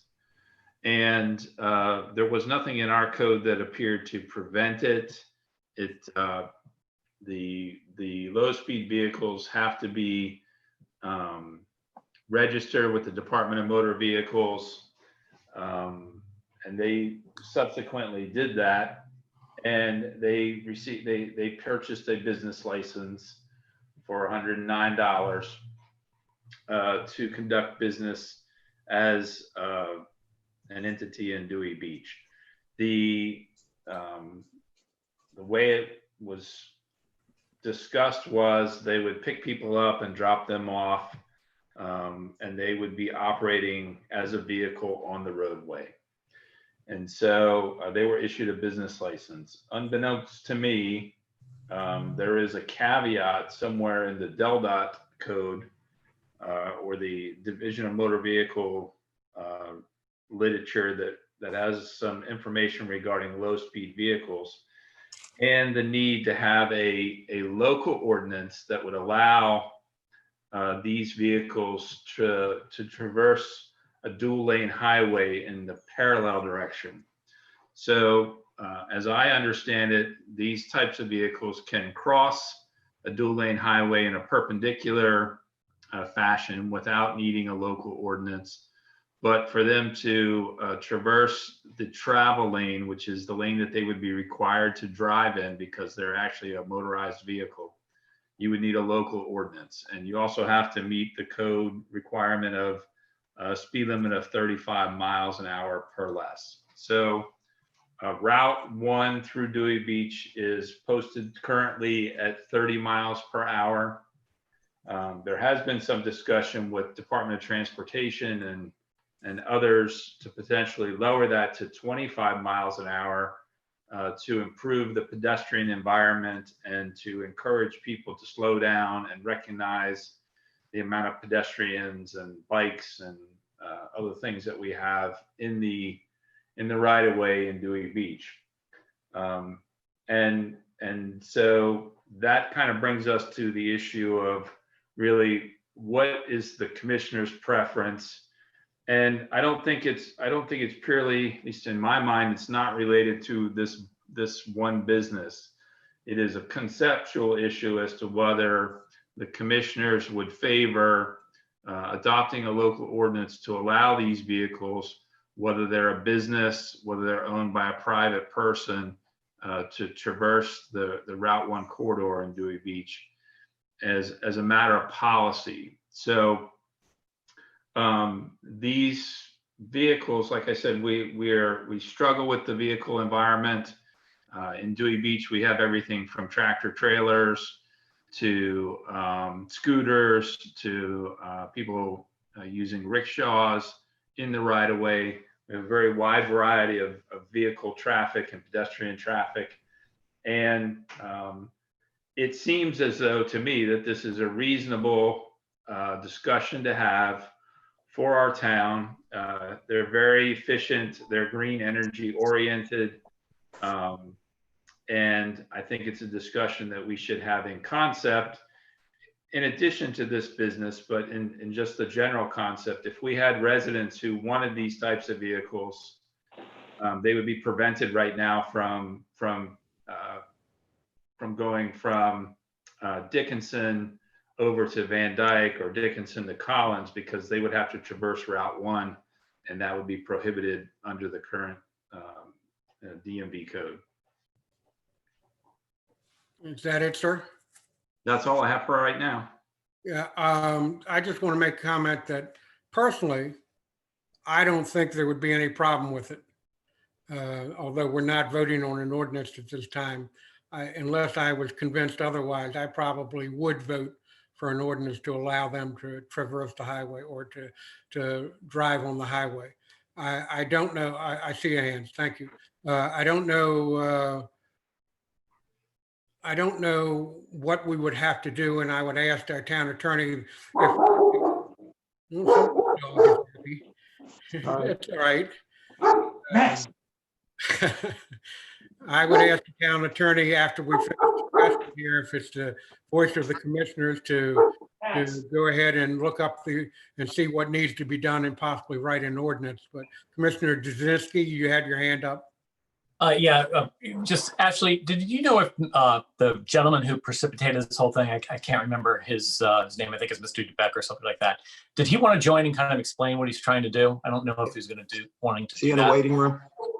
Waiting room right now, if you'd like me to bring him in. I mean, if you guys are okay with it, I think it might be a good idea to No, hear wait a from minute, him. hold on 1 second until the commissioners finish their discussion here. Okay, that's fine. So one of the things that I was thinking about with this is, it seems like a great idea, but these things are basically 25-mile-an-hour, street legal golf carts. It's the best way I'd kind of describe them.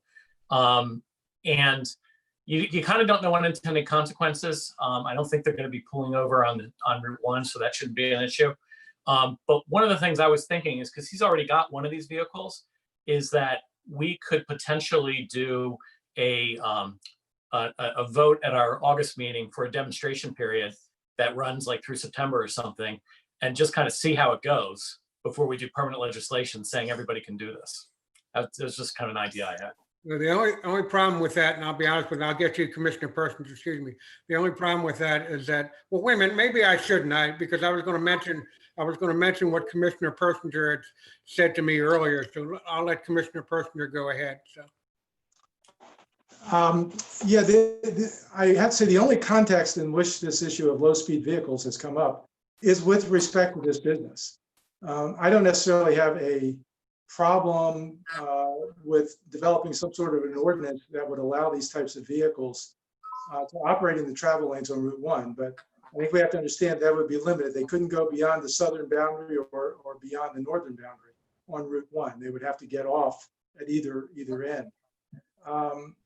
The issue, but again, the only context in which this has come up has been with respect to this business. I've not heard any other property owner say, well, gee, wouldn't it be great if we had these low-speed vehicles? We had the ability to run these on the highway, Route 1. The problem I have is, is with this business already has a business license issued by the town. And this particular business has to be regulated as a public carrier under Title II of state code. That has a lot of requirements in it. It has insurance requirements and financial requirements, reporting requirements back to the state. And it bothers me that we've issued a business license to a business that we don't even know is legally entitled to operate in the state. So if the business owner wants to come forward with a State Department certificate of public convenience and necessity, and indicates they paid all the proper registration fees and meet all the requirements, then I think we could certainly, he should have a business license. Otherwise, I think he should have his business license refunded. This may be an issue that we need to consider at some point. I don't think it's urgent, but if we were going to have some sort of a demonstration program, as Commissioner Jazinski just suggested, again, I believe, in my view, he would have to meet all of those requirements. And we have no indication, in fact, that he has done so. Thank you, Commissioner. I just wanted to comment also that I agreed with both of the commissioners' comments. I think a demonstration period, if that were valid and doable, I think that would be perfect for Dewey.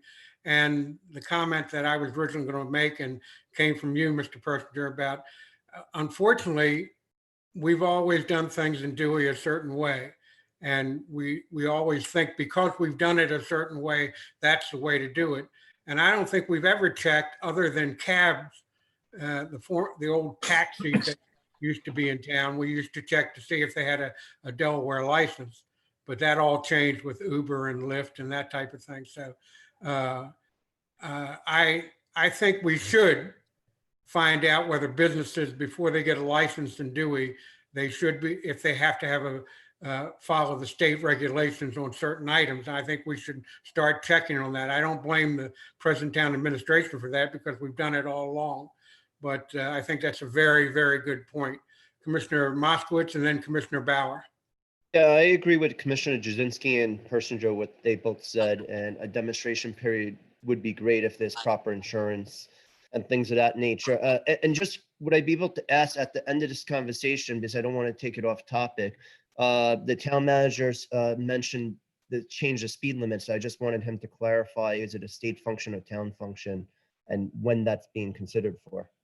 And then Commissioner Bauer.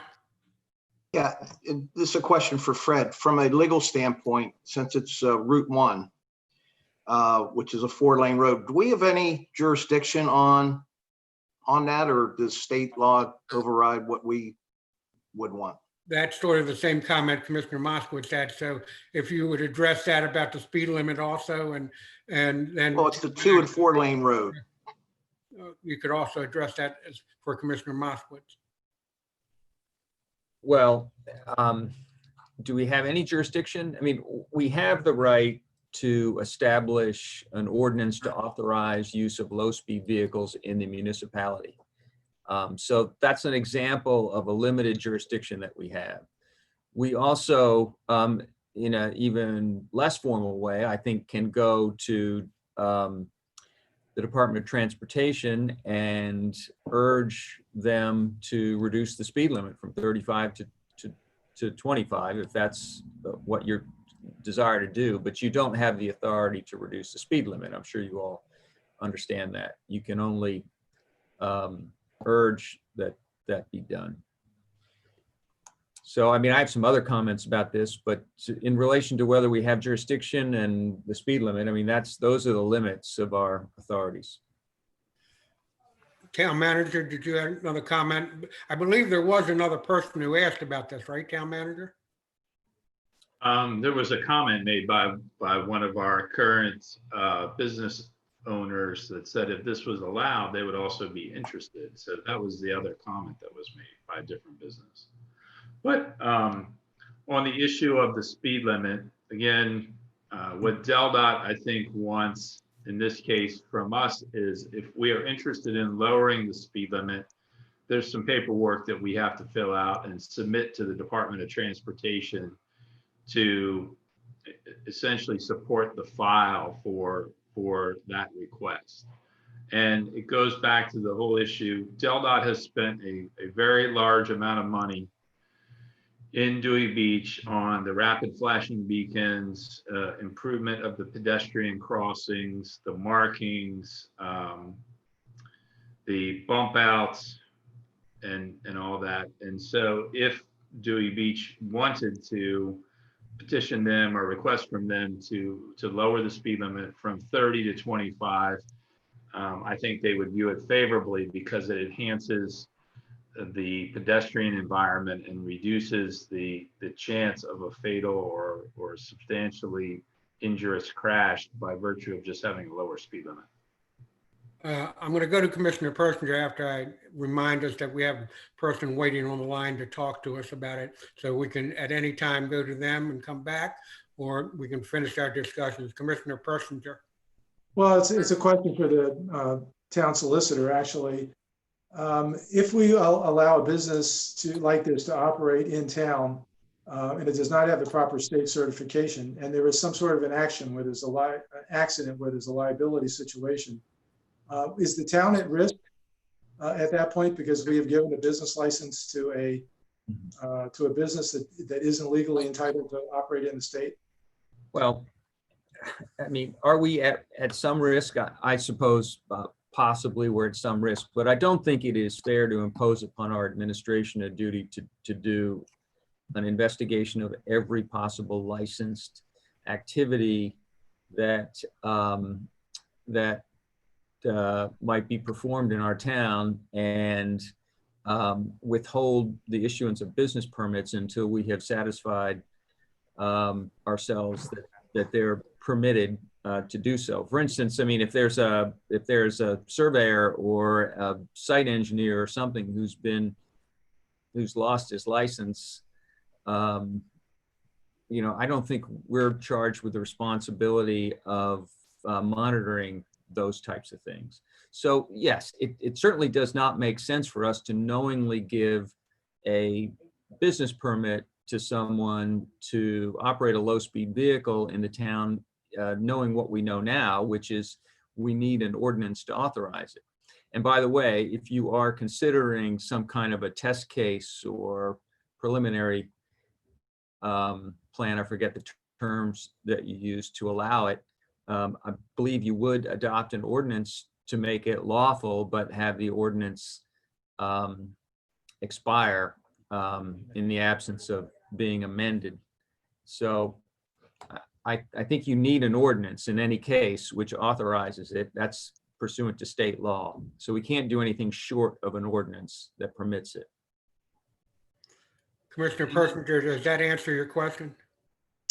Well, it does. I mean, I can see that the town would certainly not have the time to check on every business license to make sure that they are sufficiently licensed by whatever authority is necessary. But in this case, this seems to be a pretty significant activity where you would be letting someone transport people through our town on the public highways with the risk of having accidents and injuries and that sort of thing, and not having some assurance that they're properly insured and have been certified by the state as a public carrier. I don't think you would let a taxi cab, or we shouldn't let a taxi cab do that.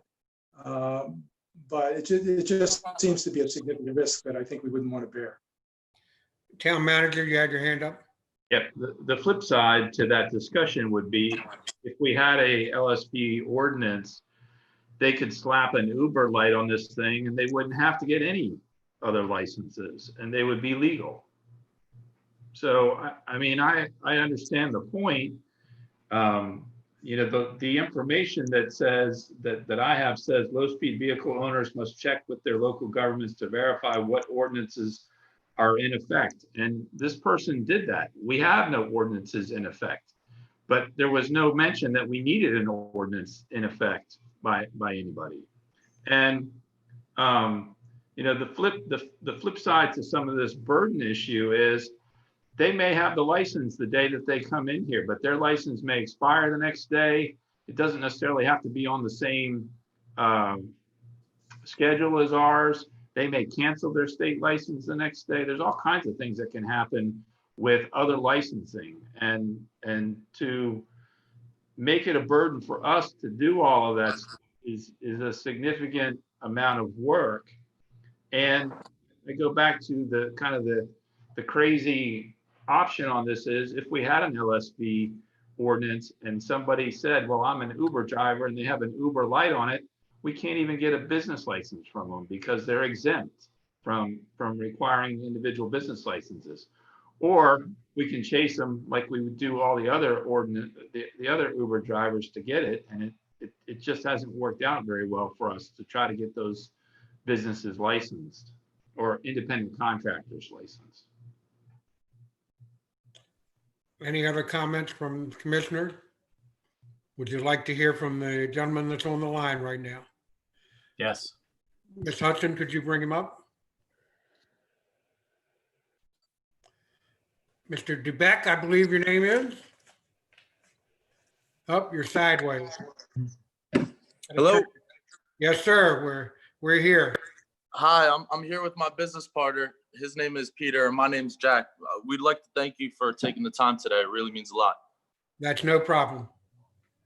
So really, I just want to answer any questions that are up in the air, and if there's time. give a real detailed description of kind of what we have going on and really kind of describe what it is that we're trying to enact in the town of Dewey Beach. Well, I would first like to have you make a statement, and then if there's any questions from the commissioners to you, then you could answer those if that's all right. Absolutely. Absolutely. Go ahead and So- make your basic statement. Yeah, so previously this week, I sent everyone in this meeting, almost everyone in this meeting, all the commissioners and town manager, a letter sort of describing, our situation and where we stand. Really what I want to ensure is that we will have the town of Dewey Beach on board on our side in order to complete the trips that we want to make and to really offer a service to the people of Dewey Beach that is going to be beneficial and that the community will recognize is something that's going to be best beneficial for the people. When we first opened and first started, we weren't really made aware of any restrictions that we had. I received a business license and it was, you can't stop on Route 1 Coastal Highway. And that's, what we were premising off of. That's the guidelines that we followed. But we soon found out that, we needed an ordinance that had to be addressed by the town hall. And, that's kind of where we're at today. And we really just want to clear it all up so that we can have, some business for the remainder of the summer. And we can talk to local businesses that would like to advertise on our vehicles and say, hey, we can get this thing going. But if not, obviously that's something that comes around every season. And hopefully by next summer, we'd be able to get on the road and be fully operational. But for now, I really just want to put as many efforts forward as to, pushing this thing and really getting it so that we can be on the road. Well, I certainly appreciate that. And I, in my position as a commissioner / mayor, I like the idea. I think probably good for Dewey. If there was a way to do it, would you be up for what was suggested earlier by Commissioner Jasinski of a temporary period, a testing period? Yes, absolutely. That's the only comment that I've asked. Is there any other questions? Commissioner Jasinski and then Moss. Yeah, so Mr. DeBeck, it was brought up earlier, I don't know if you were listening live or not, about potential state licensing stuff, and it was brought up by Commissioner Persinger. And Correct. to paraphrase what he was saying is, I think there's a question of, would you fall from a state perspective under the requirements for like a taxi cab, or would you fall under the state requirements for something more like an Uber or Lyft? And apparently Uber and Lyft really don't have much of any requirement, but there are significant requirements on taxi cabs. Have you looked into that issue at all? And Commissioner Persinger, if you have some more to add to that, that would be really helpful. Do you want to respond, or you want me to answer that? Why don't you answer and then I'll chip in afterwards. Well, it's my understanding that a business like yours would be regulated by the state as a public carrier. So as a public carrier, that would mean that you would need what is known as a certificate of public convenience and necessity. And there are a number of criteria that you have to meet in order to have that kind of certificate, not the least of which is liability insurance and property damage policies, that sort of thing. And there's some other requirements as well. Do you have that kind of certificate from the state? Yes, so as an LLC, really our only certificate of operation as to the legality of it is our liability insurance and our personal damage coverage. So that will be enacted once we prove an ordinance that we can operate on a dual highway. Mr. DeBeck, hold on one second. Let me go to our town attorney. He's been anxious to explain some of this also. So. Oh, Yes. I would just add that what Mr. Persinger is saying is correct. And if Doobie Rides is just designed to be operational in the town of Dewey Beach and not in other jurisdictions, then it probably wouldn't make sense for you to pursue the certificate of convenience and necessity until after such time as an ordinance in Dewey Beach is adopted that would authorize a low-speed vehicle to travel coastal highway. But right. As Mr. Persinger indicated, if you were to go forward, you certainly are going to be required to be licensed by the Office of Public Carrier. I have their contact information. I have the name of a gentleman there who'd be very helpful, but the list of criteria is lengthy, includes all kinds of things, including, they're gonna, the inspection requirements for the vehicle itself. And then, as you can imagine, there are criteria that apply to any drivers, which, go to FBI background checks, many insurance requirements, trip logs, maintenance log samples, color and design of your vehicle, rate sheets, all that has to be approved by the Office of Public Carrier. And they have been through this process recently in the context of low-speed vehicles. So it might be something that is growing. Apparently, there is a business that operates on the Christina River in that commercial development that generated a lot of the regulations around this little industry, if that's what you can call it. So even if we were to approve an ordinance that would allow you to travel the area of Dewey Beach along Coastal Highway, you would have a pretty, onerous procedure to comply with before you could operate. Right. And all those regulations and guidelines will have to be sifted out, down the line. But we just want to make sure that, we're labeled as a rideshare company and we're not falling under categories that align us with, taxi cab services, which may or may not, determine what sort of measures we have to take moving down the road and things that we need to get together and kind of maintain moving forward. Any other questions from the commissioners of the owner? Commissioner Moskowitz and then Commissioner Persinger. So I'm just confused. Are they considered a taxi cab under the taxi cab regulation, or are they considered under the rideshare regulation? Are you asking that of the owner? Of the solicitor. Of the solicitor. Well, it's my impression from the Office of Public Carrier that to operate a low-speed vehicle, you're going to need to comply with these criteria, which are under the umbrella of a certificate of convenience and necessity. And I can see that Mr. Dubek is questioning whether that would apply to him if he characterizes himself as a rideshare. So I think there's going to need to be a little more investigation on our part to determine whether passage of an ordinance would even allow for this use to take place as a rideshare. Well, this is Dale Cook. I don't want to throw up any roadblocks if we don't have to. I mean, the process is obvious. The town is not going to say okay to an ordinance to be on the highway unless they know, I assume, unless they know that you are covered by the state and what regulations the state would require.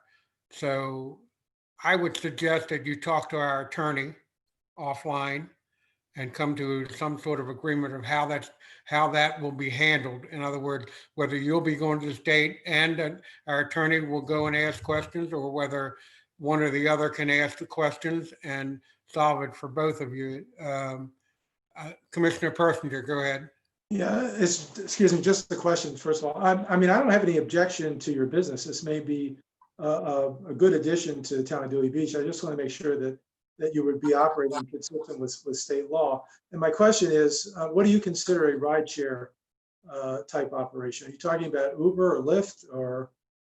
I'm talking about an interface in which the customers will be able to request a pickup destination and a drop-off destination. And it's very different than, some competing services in Dewey. For example, the Jolly Trolley, you can't get off it wherever you want. There's different stops. There's certain areas where you can and get off. Ours is going to be an interface that really kind of segments what people really desire from the Uber and Lyft platform.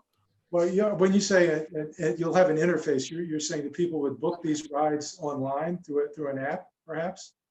So we're working on an app right now, but we currently have an Instagram page, a website, and a personal phone number, which we thought, as a local startup would be more than enough to be able to get people to come in contact with us. I mean, that being the case, you might be what known as a transportation network company, which is a different set of regulations under state law, and I have not really reviewed those. But I think it's important to really figure out exactly how your business would be classified. Right, so and I agree that we need to do all the homework and all the dirty work as well to ensure that this thing is going to move, the way it's supposed to, and do it while abiding by all the rules of not only the town but the state as well.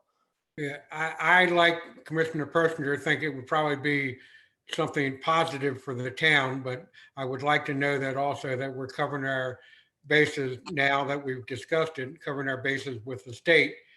Unfortunately, you're the first person who has asked for this type of convenience in town, Right. conveyance in town, and so you're going through the hard work of it.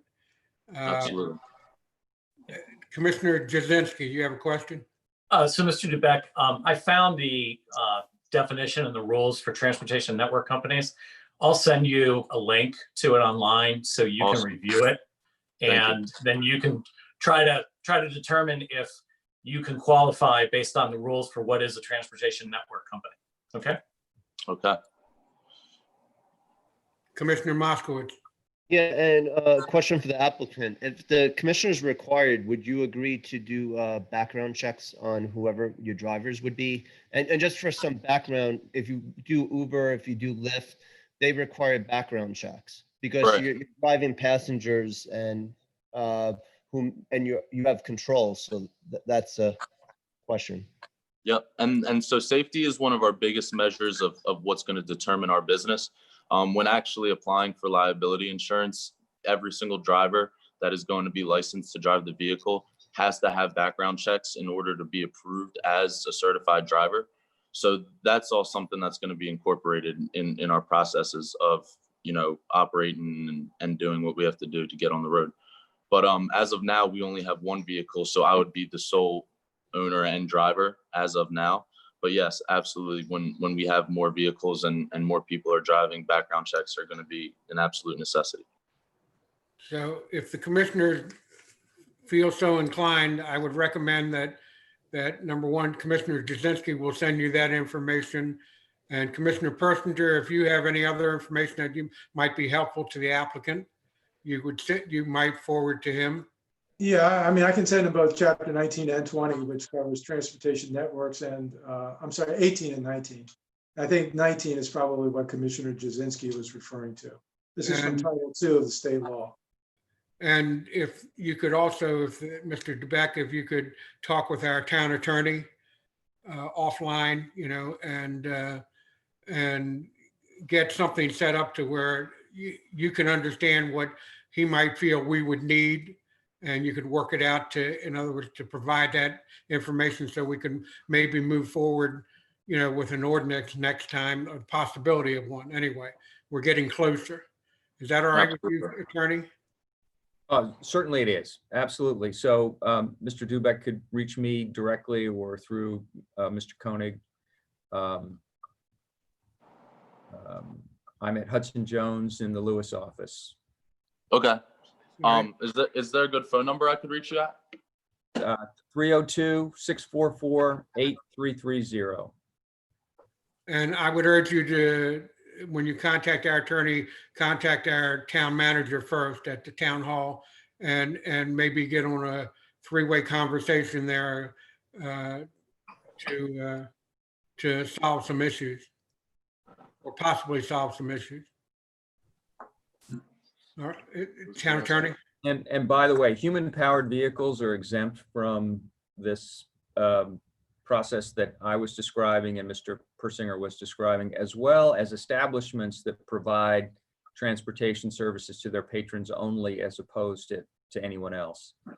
So if a existing establishment wanted to provide transportation to and from the establishment for its patrons, they would not need any certificate of convenience and necessity to do it.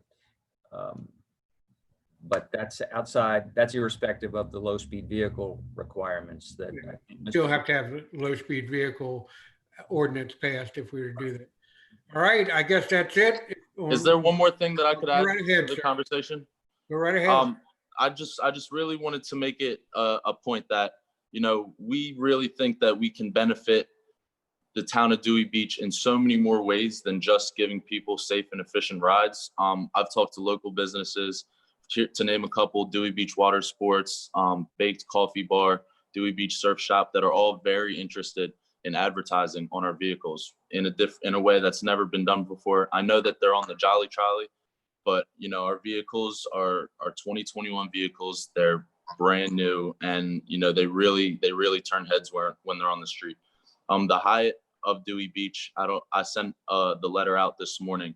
They actually sent a letter of recommendation for me because we offer them services in terms of, you know, transporting people from weddings, transporting families, you know, to and from the beach, that they think could be very beneficial to their business as well. So I just wanted to put that out there and just, you know, make it known that we really think that we can be a benefactor to not only the town of Dewey Beach, but also surrounding areas, you know, going into Rehoboth, and, you know, really just offering a lot of solutions to a lot of needs right now going on in the town. Thank you, sir. I wish you the best. I honestly do. I think it'd be a good addition to the town. Awesome. Thank you so much. Thank you. Have a good day. Yeah, you as well. All right, commissioners, we'll go on to item number 6, update on the life-saving station roof replacement / repair. This ought to warm your hearts about the amount of money. Town manager. Yes, so I think that ultimately, I think the roof is going to be actually having to be fully replaced. I think we've gotten one full quote on it that ranged, and it depends on what material we go back with. The current roof is cedar shakes. The north side, I think it's the north side, is much more problematic than the rest of the roof, but the entire roof, if we're going to go through the expense of replacing it, should probably be replaced at the same time. You really are left with 3 options. One option is architectural asphalt shingles. One option is to go back with the cedar shakes, and then probably the most expensive option is the standing split seam metal roofs. The metal roof would probably be in the range of about $50,000 to $60,000. We think that if I remember right, we got one written estimate of about 30 for the architectural asphalt shingles. The problem that we've had with the cedar shake shingles is I think we've had a history of them just blowing off because of the on land flow of wind coming off of the surf and all that. So we do not have competitive bids enough to pick a vendor at the moment. We've had several come out, but only one has given us something to work off of, and that's been a while ago. I had talked to Dave Naples about doing a bid spec for us so that we could put it out as a public bid spec. He does not provide that service, so we would have to go to a different vendor if we're going to do an actual turnkey bid specification to probably do the job at the highest caliber that we should. But there's likely to also be some underlayment roofing that's going to have to be replaced in it. So the project budget on this is probably going to range somewhere between $35,000 and $60,000. That's just a rough estimate at the moment. Commissioner Moskowitz, I'll get with you in just a second, but I do want to make a comment. Number one, I believe we have to check on our lease arrangement and the way that it was originally built there by the town. I believe there's a possibility it has to be somewhat historically correct, which means a cedar shake, it's hard to say, roof, and we have to question that. And I know the underlayment, the sheathing, the plywood sheathing on the roof is rotting away. and it has now gotten to the point where it's leaking inside the building. So I've checked it that far myself. So Commissioner Moskowitz, it's up to you. Yeah, we noticed this issue in March, and we're approaching hurricane season or already in hurricane season. So whatever we do, we need to do it. I mean, not urgently, but quickly, because we just need to move on this, because it's been a few months and all we need is a bad hurricane, and it's just, we want to do right by that building. And if you look at it from one of the streets, it's in very poor condition. And as the town manager alluded to, it's probably there's very likely to be damage underneath the roof, that replacing plywood or whatever. Any other commissioner have comments? Because I have a suggestion if we don't.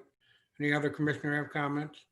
I have a suggestion then that we ask the town manager to get bids on all the various options. And that way we can come back and also we have to see whether we have to have a somewhat historically correct roof on the exterior of the building. Although that's not a historic building, that's a remake of one or a rebuild of one. Back at that time they had cedar shake roofs, so doesn't mean we have to go, but we could find out whether we have to or not with the lease of the property. So if the commissioner thinks that all right, maybe we should do that. It's not a vote item, but does anybody else have any other suggestions? Hearing none, I guess Commissioner Moskowitz. Just we should make sure to get multiple bids from different vendors. That's just so what I we know the suggested. price. Yes, so I'm saying I'm agreeing with that.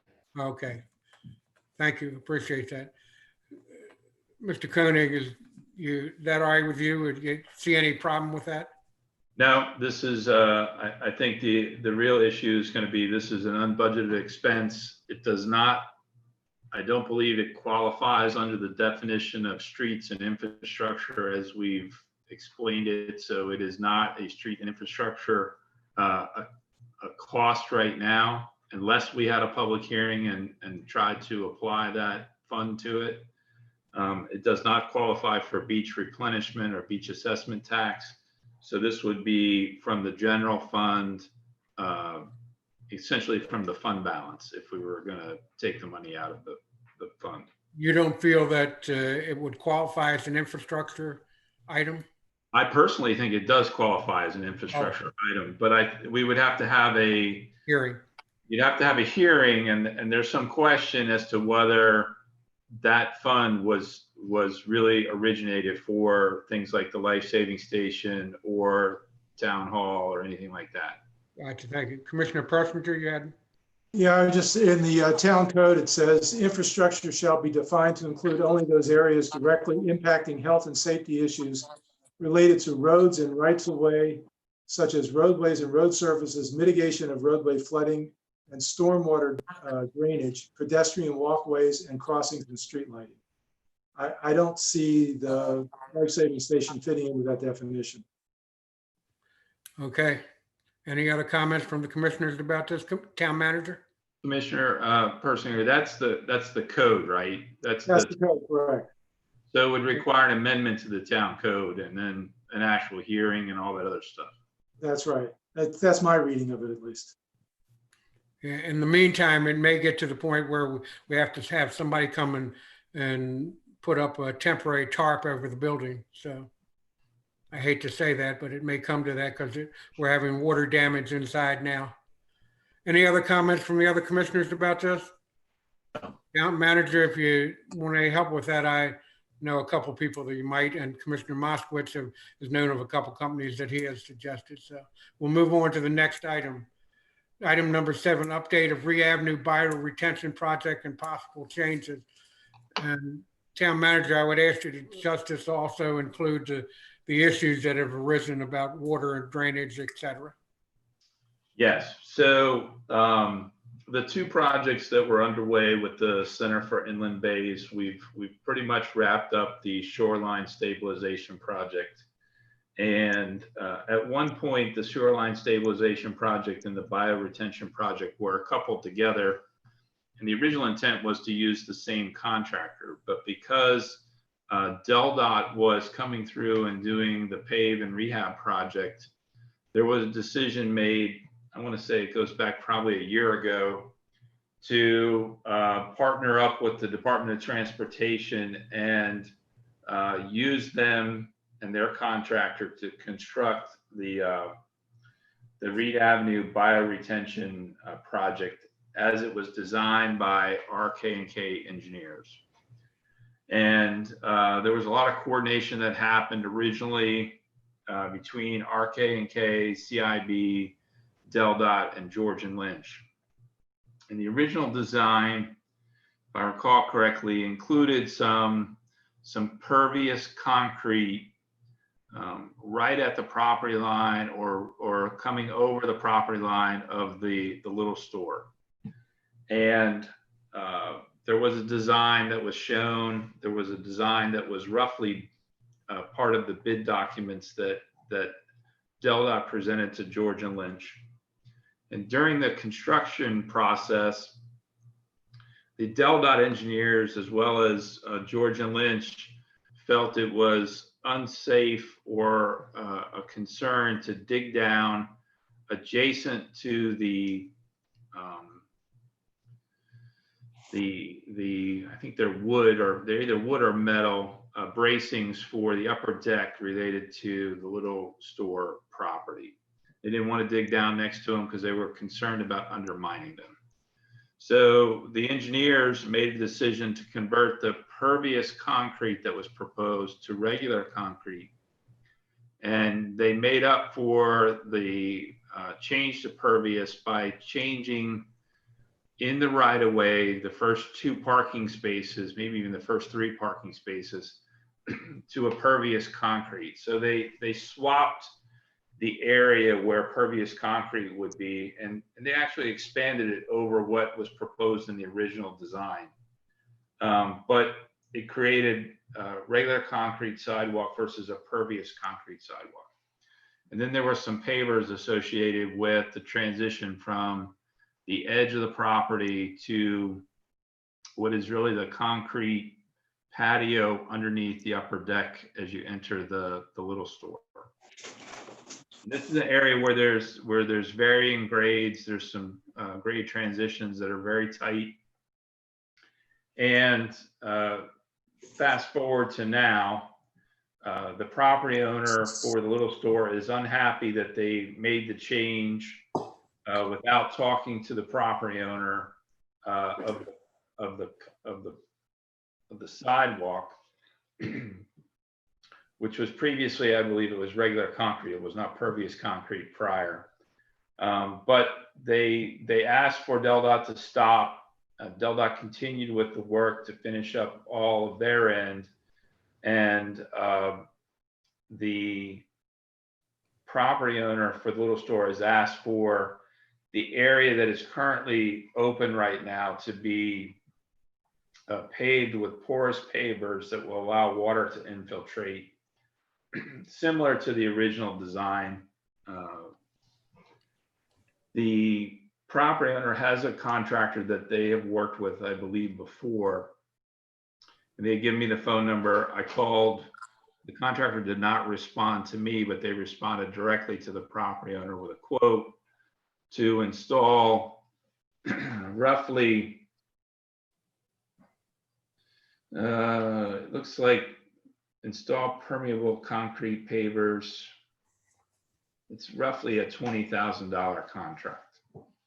There was some additional miscellaneous stuff on here that I did not go over with the contractor because I have not met them face to face, but there's a substantial amount of money that they would like to be paid to correct the issue.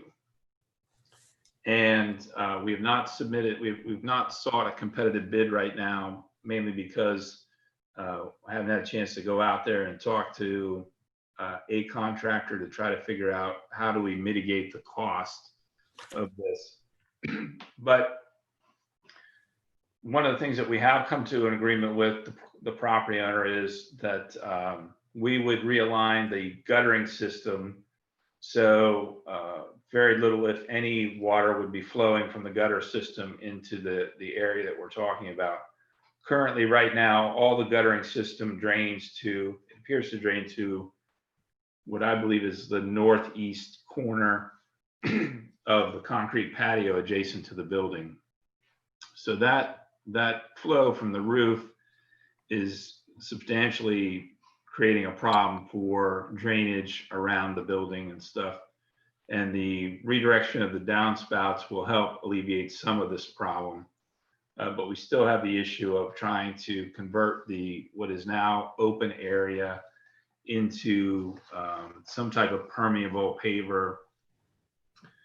And the property owner believes that the concrete is falling towards the building.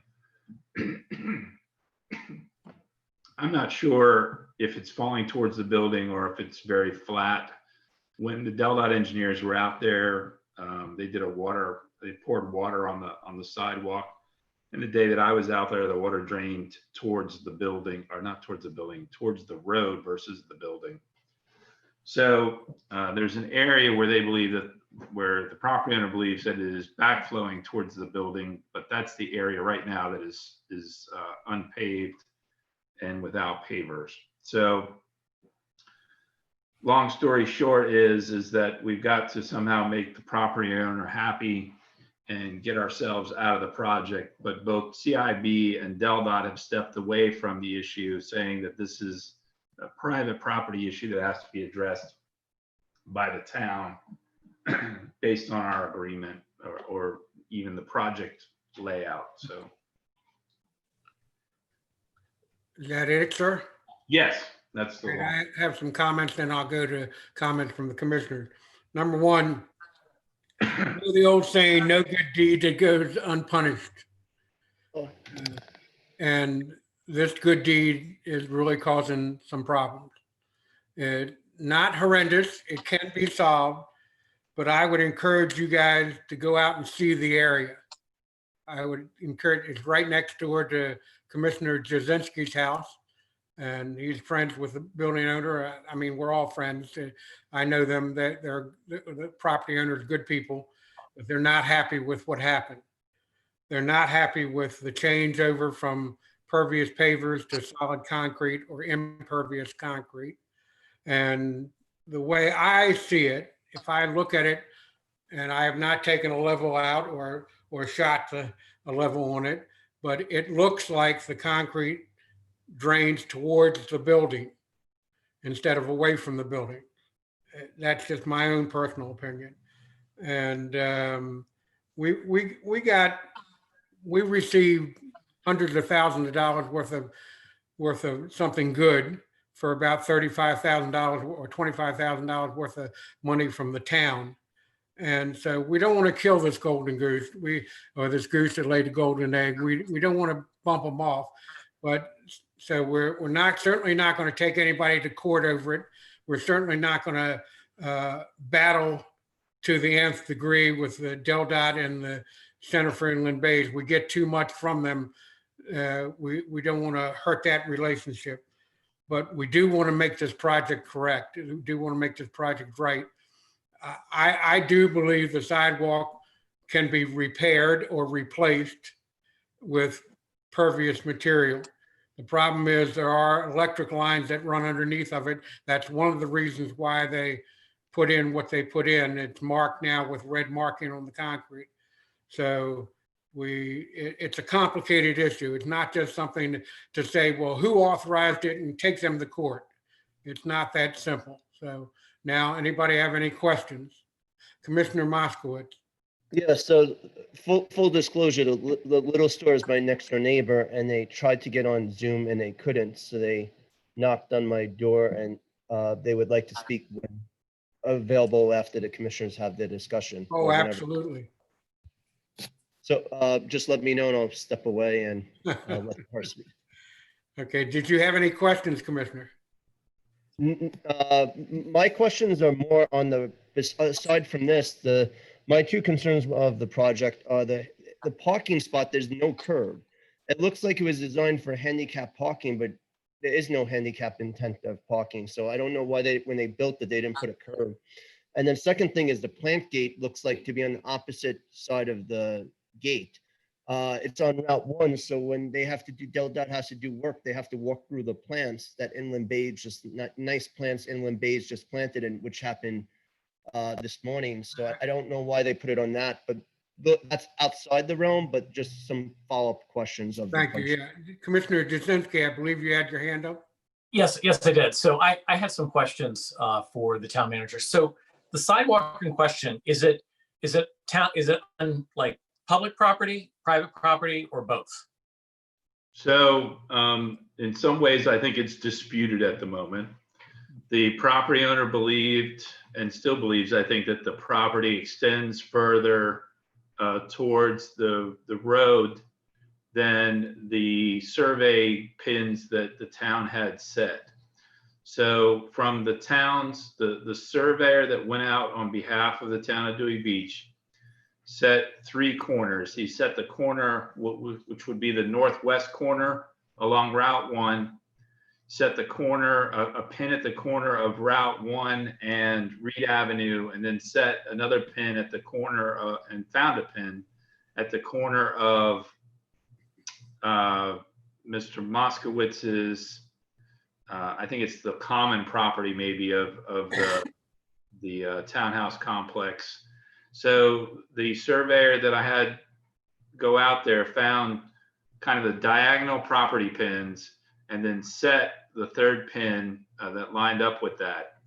And if you go out and you look at the new sidewalk, if I remember correctly, I would say if it's a 5-foot sidewalk, 4 foot 8 inches of it is on public property, according to that survey. And then the last 3 or 4 inches of the sidewalk is on what he determined to be private property.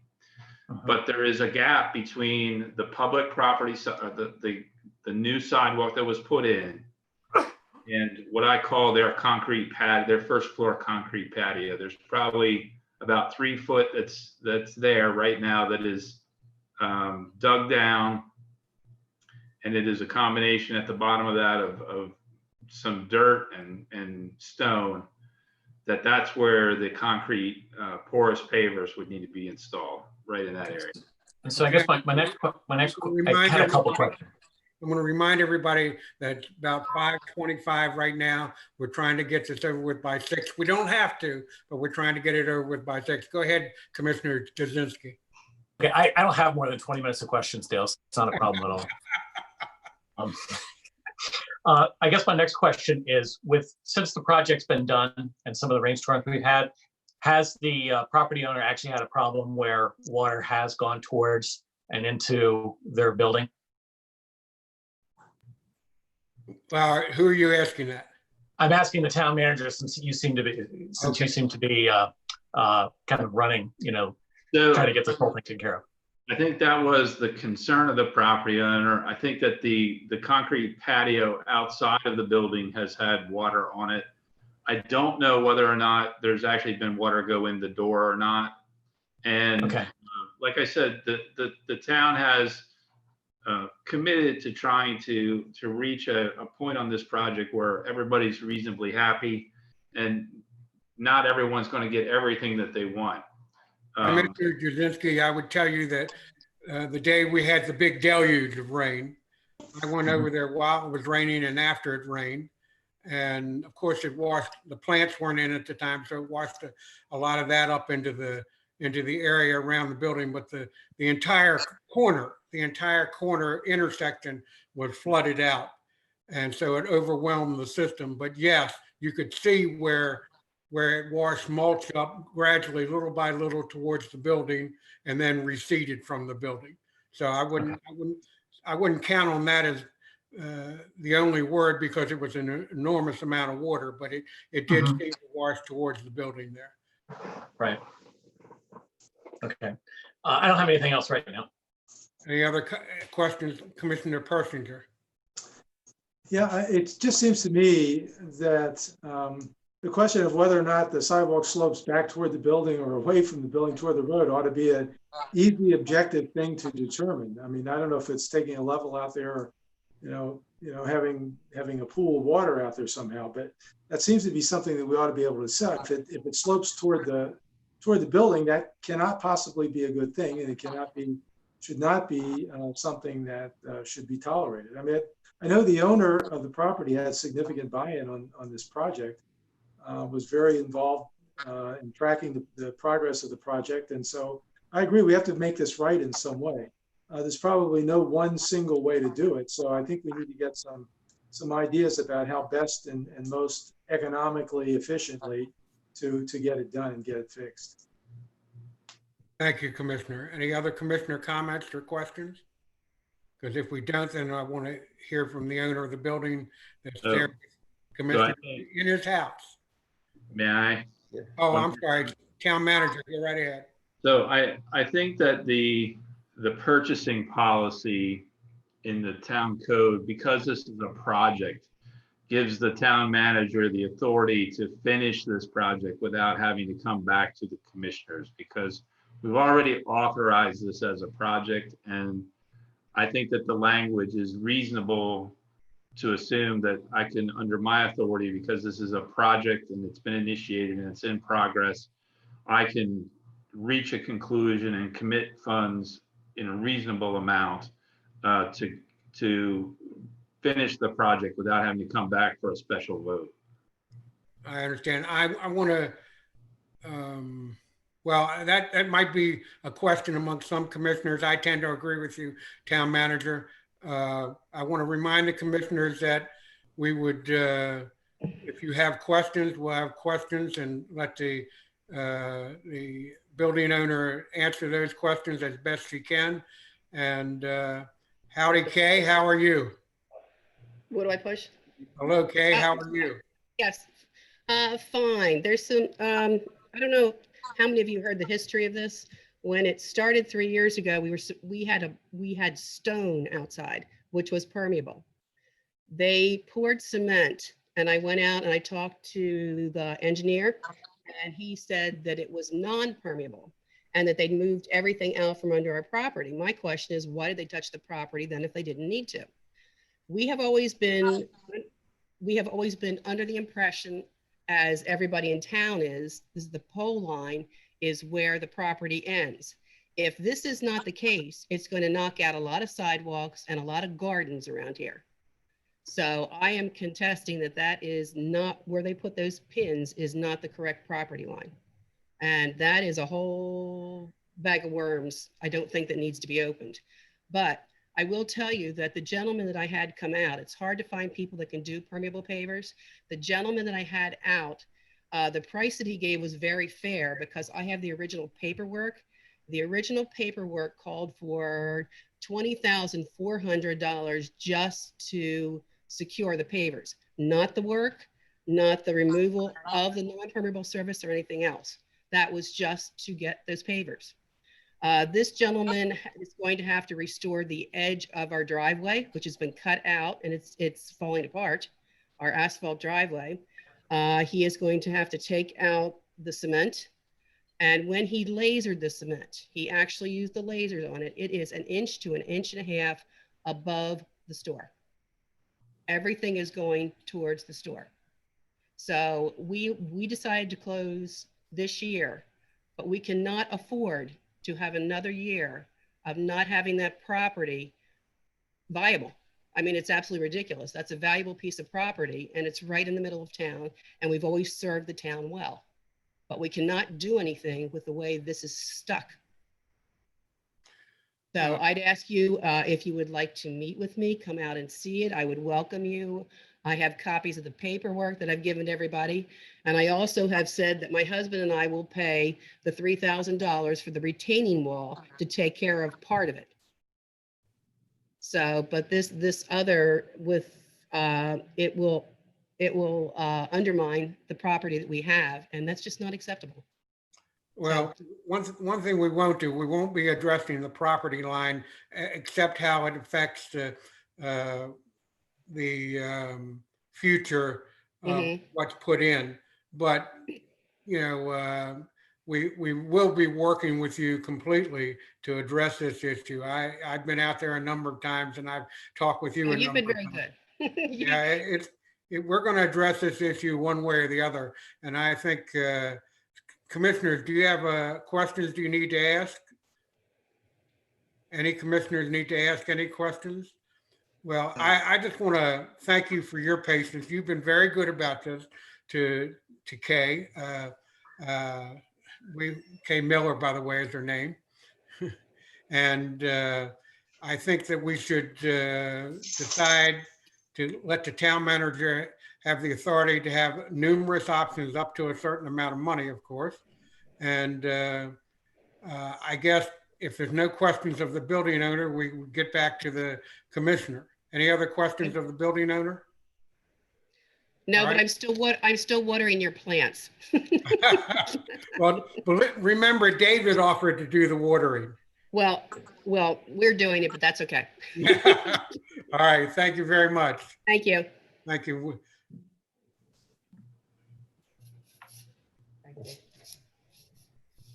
Commissioner is social distancing and making sure he's safe and sound. Commissioner, I would ask that they're going to be leaving now, so we'll go, or they're going to stay. So it's up to them. That they can watch the meeting no matter what. There's nothing hidden about it. So. Yeah, no, she left. Okay. And we enjoy, I think, watering the plants at times. Okay. Any comments from the other commissioners? Well, comment from our town attorney. I'm sorry, your mic is off. No comment. That was an inadvertent signal there. Inadvertent gesture towards me, like move on, Dale. So, okay. If there's no other comments, then we will move on, okay? Number 8, town manager comments. Unless we have a special session of commissioners meeting, this is my last meeting, official meeting, I guess I could say.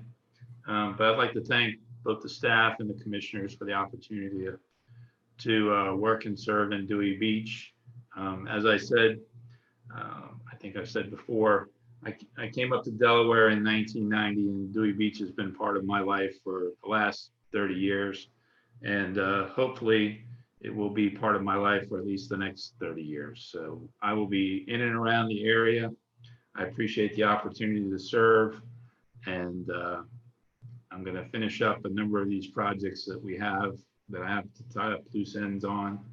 And I'll see everybody soon. Well, town manager, I would like to inject something here. Depending on what your leave vacation is that you have left, if you leave the 5th, our meeting is the 14th. We might still have you on board here, and would hope that you would attend that meeting. Yep, that's true. So I spoke too soon. Thank you very much. Commissioner comments. Commissioner Bauer. Your mic is not on, sir. No, I said I don't have any comments at this time. Okay. Commissioner Jazinski. No comments. Commissioner Moskowitz. So we need to, going forward, best practice, have a spreadsheet to track the issues. There's a bunch of small issues and they seem to pile on. One thing is, like, for instance, beach licenses. We need to have a list of everyone operating, all the vendors operating on the beach, and if they're paying the same license fees and that regular license fees. I understand businesses got letters in February, but we need to follow up to make sure everything is paid. I'm very in favor of having a half person for maintenance, and not just maintenance, but I think cleaning, because COVID protocols require much more cleaning. And we really need to be doing cleanings of common areas like bathrooms and stuff in the town area, and not just once a week, but it needs to be more often. So having a half a person for maintenance and cleaning would be great. And COVID protocols. At every meeting, I always say the emergency response plan. It's hurricane season, going to be hurricane season, and we really need to get that updated. For the beach wheelchairs, it's been another 2 weeks. I really would love to see a GoFundMe page. I think there's a lot of individuals who would like to contribute. The businesses are hurting, but there's individuals in town who may not be, and they may very well contribute. So a GoFundMe page makes it easier. And then the very last thing is for the stormwater follow-up. When we did the stormwater project, which was a trial project, I believe it was Marty Tarr and Diane Hansen who mentioned it, but maybe Marty Tarr in particular, that we've done projects in the past and then we didn't capitalize on them. And we did this project. It's been a few months. And one of the things we said is we would look into grants and we would look into funding it to try to move on to the next phase, including repairs and expand the project. It seems like the project has helped Reed Avenue. So it's something we really need to concentrate on as part of the infrastructure initiative. Is that it, Commissioner? That's it. Thank you very much. Commissioner Persinger. Just a couple of thoughts. We really would like to all, I think, make these meetings as efficient as possible. And my suggestion is that if you want something on the agenda, if you want a particular topic on the agenda, that you take the time to summarize what it's about, even just a couple of paragraphs, and make sure that that gets out well ahead of time. I think we'll all be better prepared to discuss that, whatever that topic is. The public will be better informed about that topic, and hopefully we'll be able to get past some of the initial confusion that we might have about a given topic if we have something to read ahead of time. So that's my only comment. Fair comment, Commissioner. And my comments are, we have one more meeting with the town manager, I believe, and I'm smiling with that because I think I'm right. But in all honesty, thank you very much for being our town manager. I appreciate it. Other than that, I have no other comments. Motion to adjourn. Excuse me, Commissioner Moskowitz? Motion to adjourn. Second. Motion to adjourn is properly second. All those in favor say aye. Aye. Aye. Aye. Against, any abstentions? No way. Thank you. 2.5 hours. That's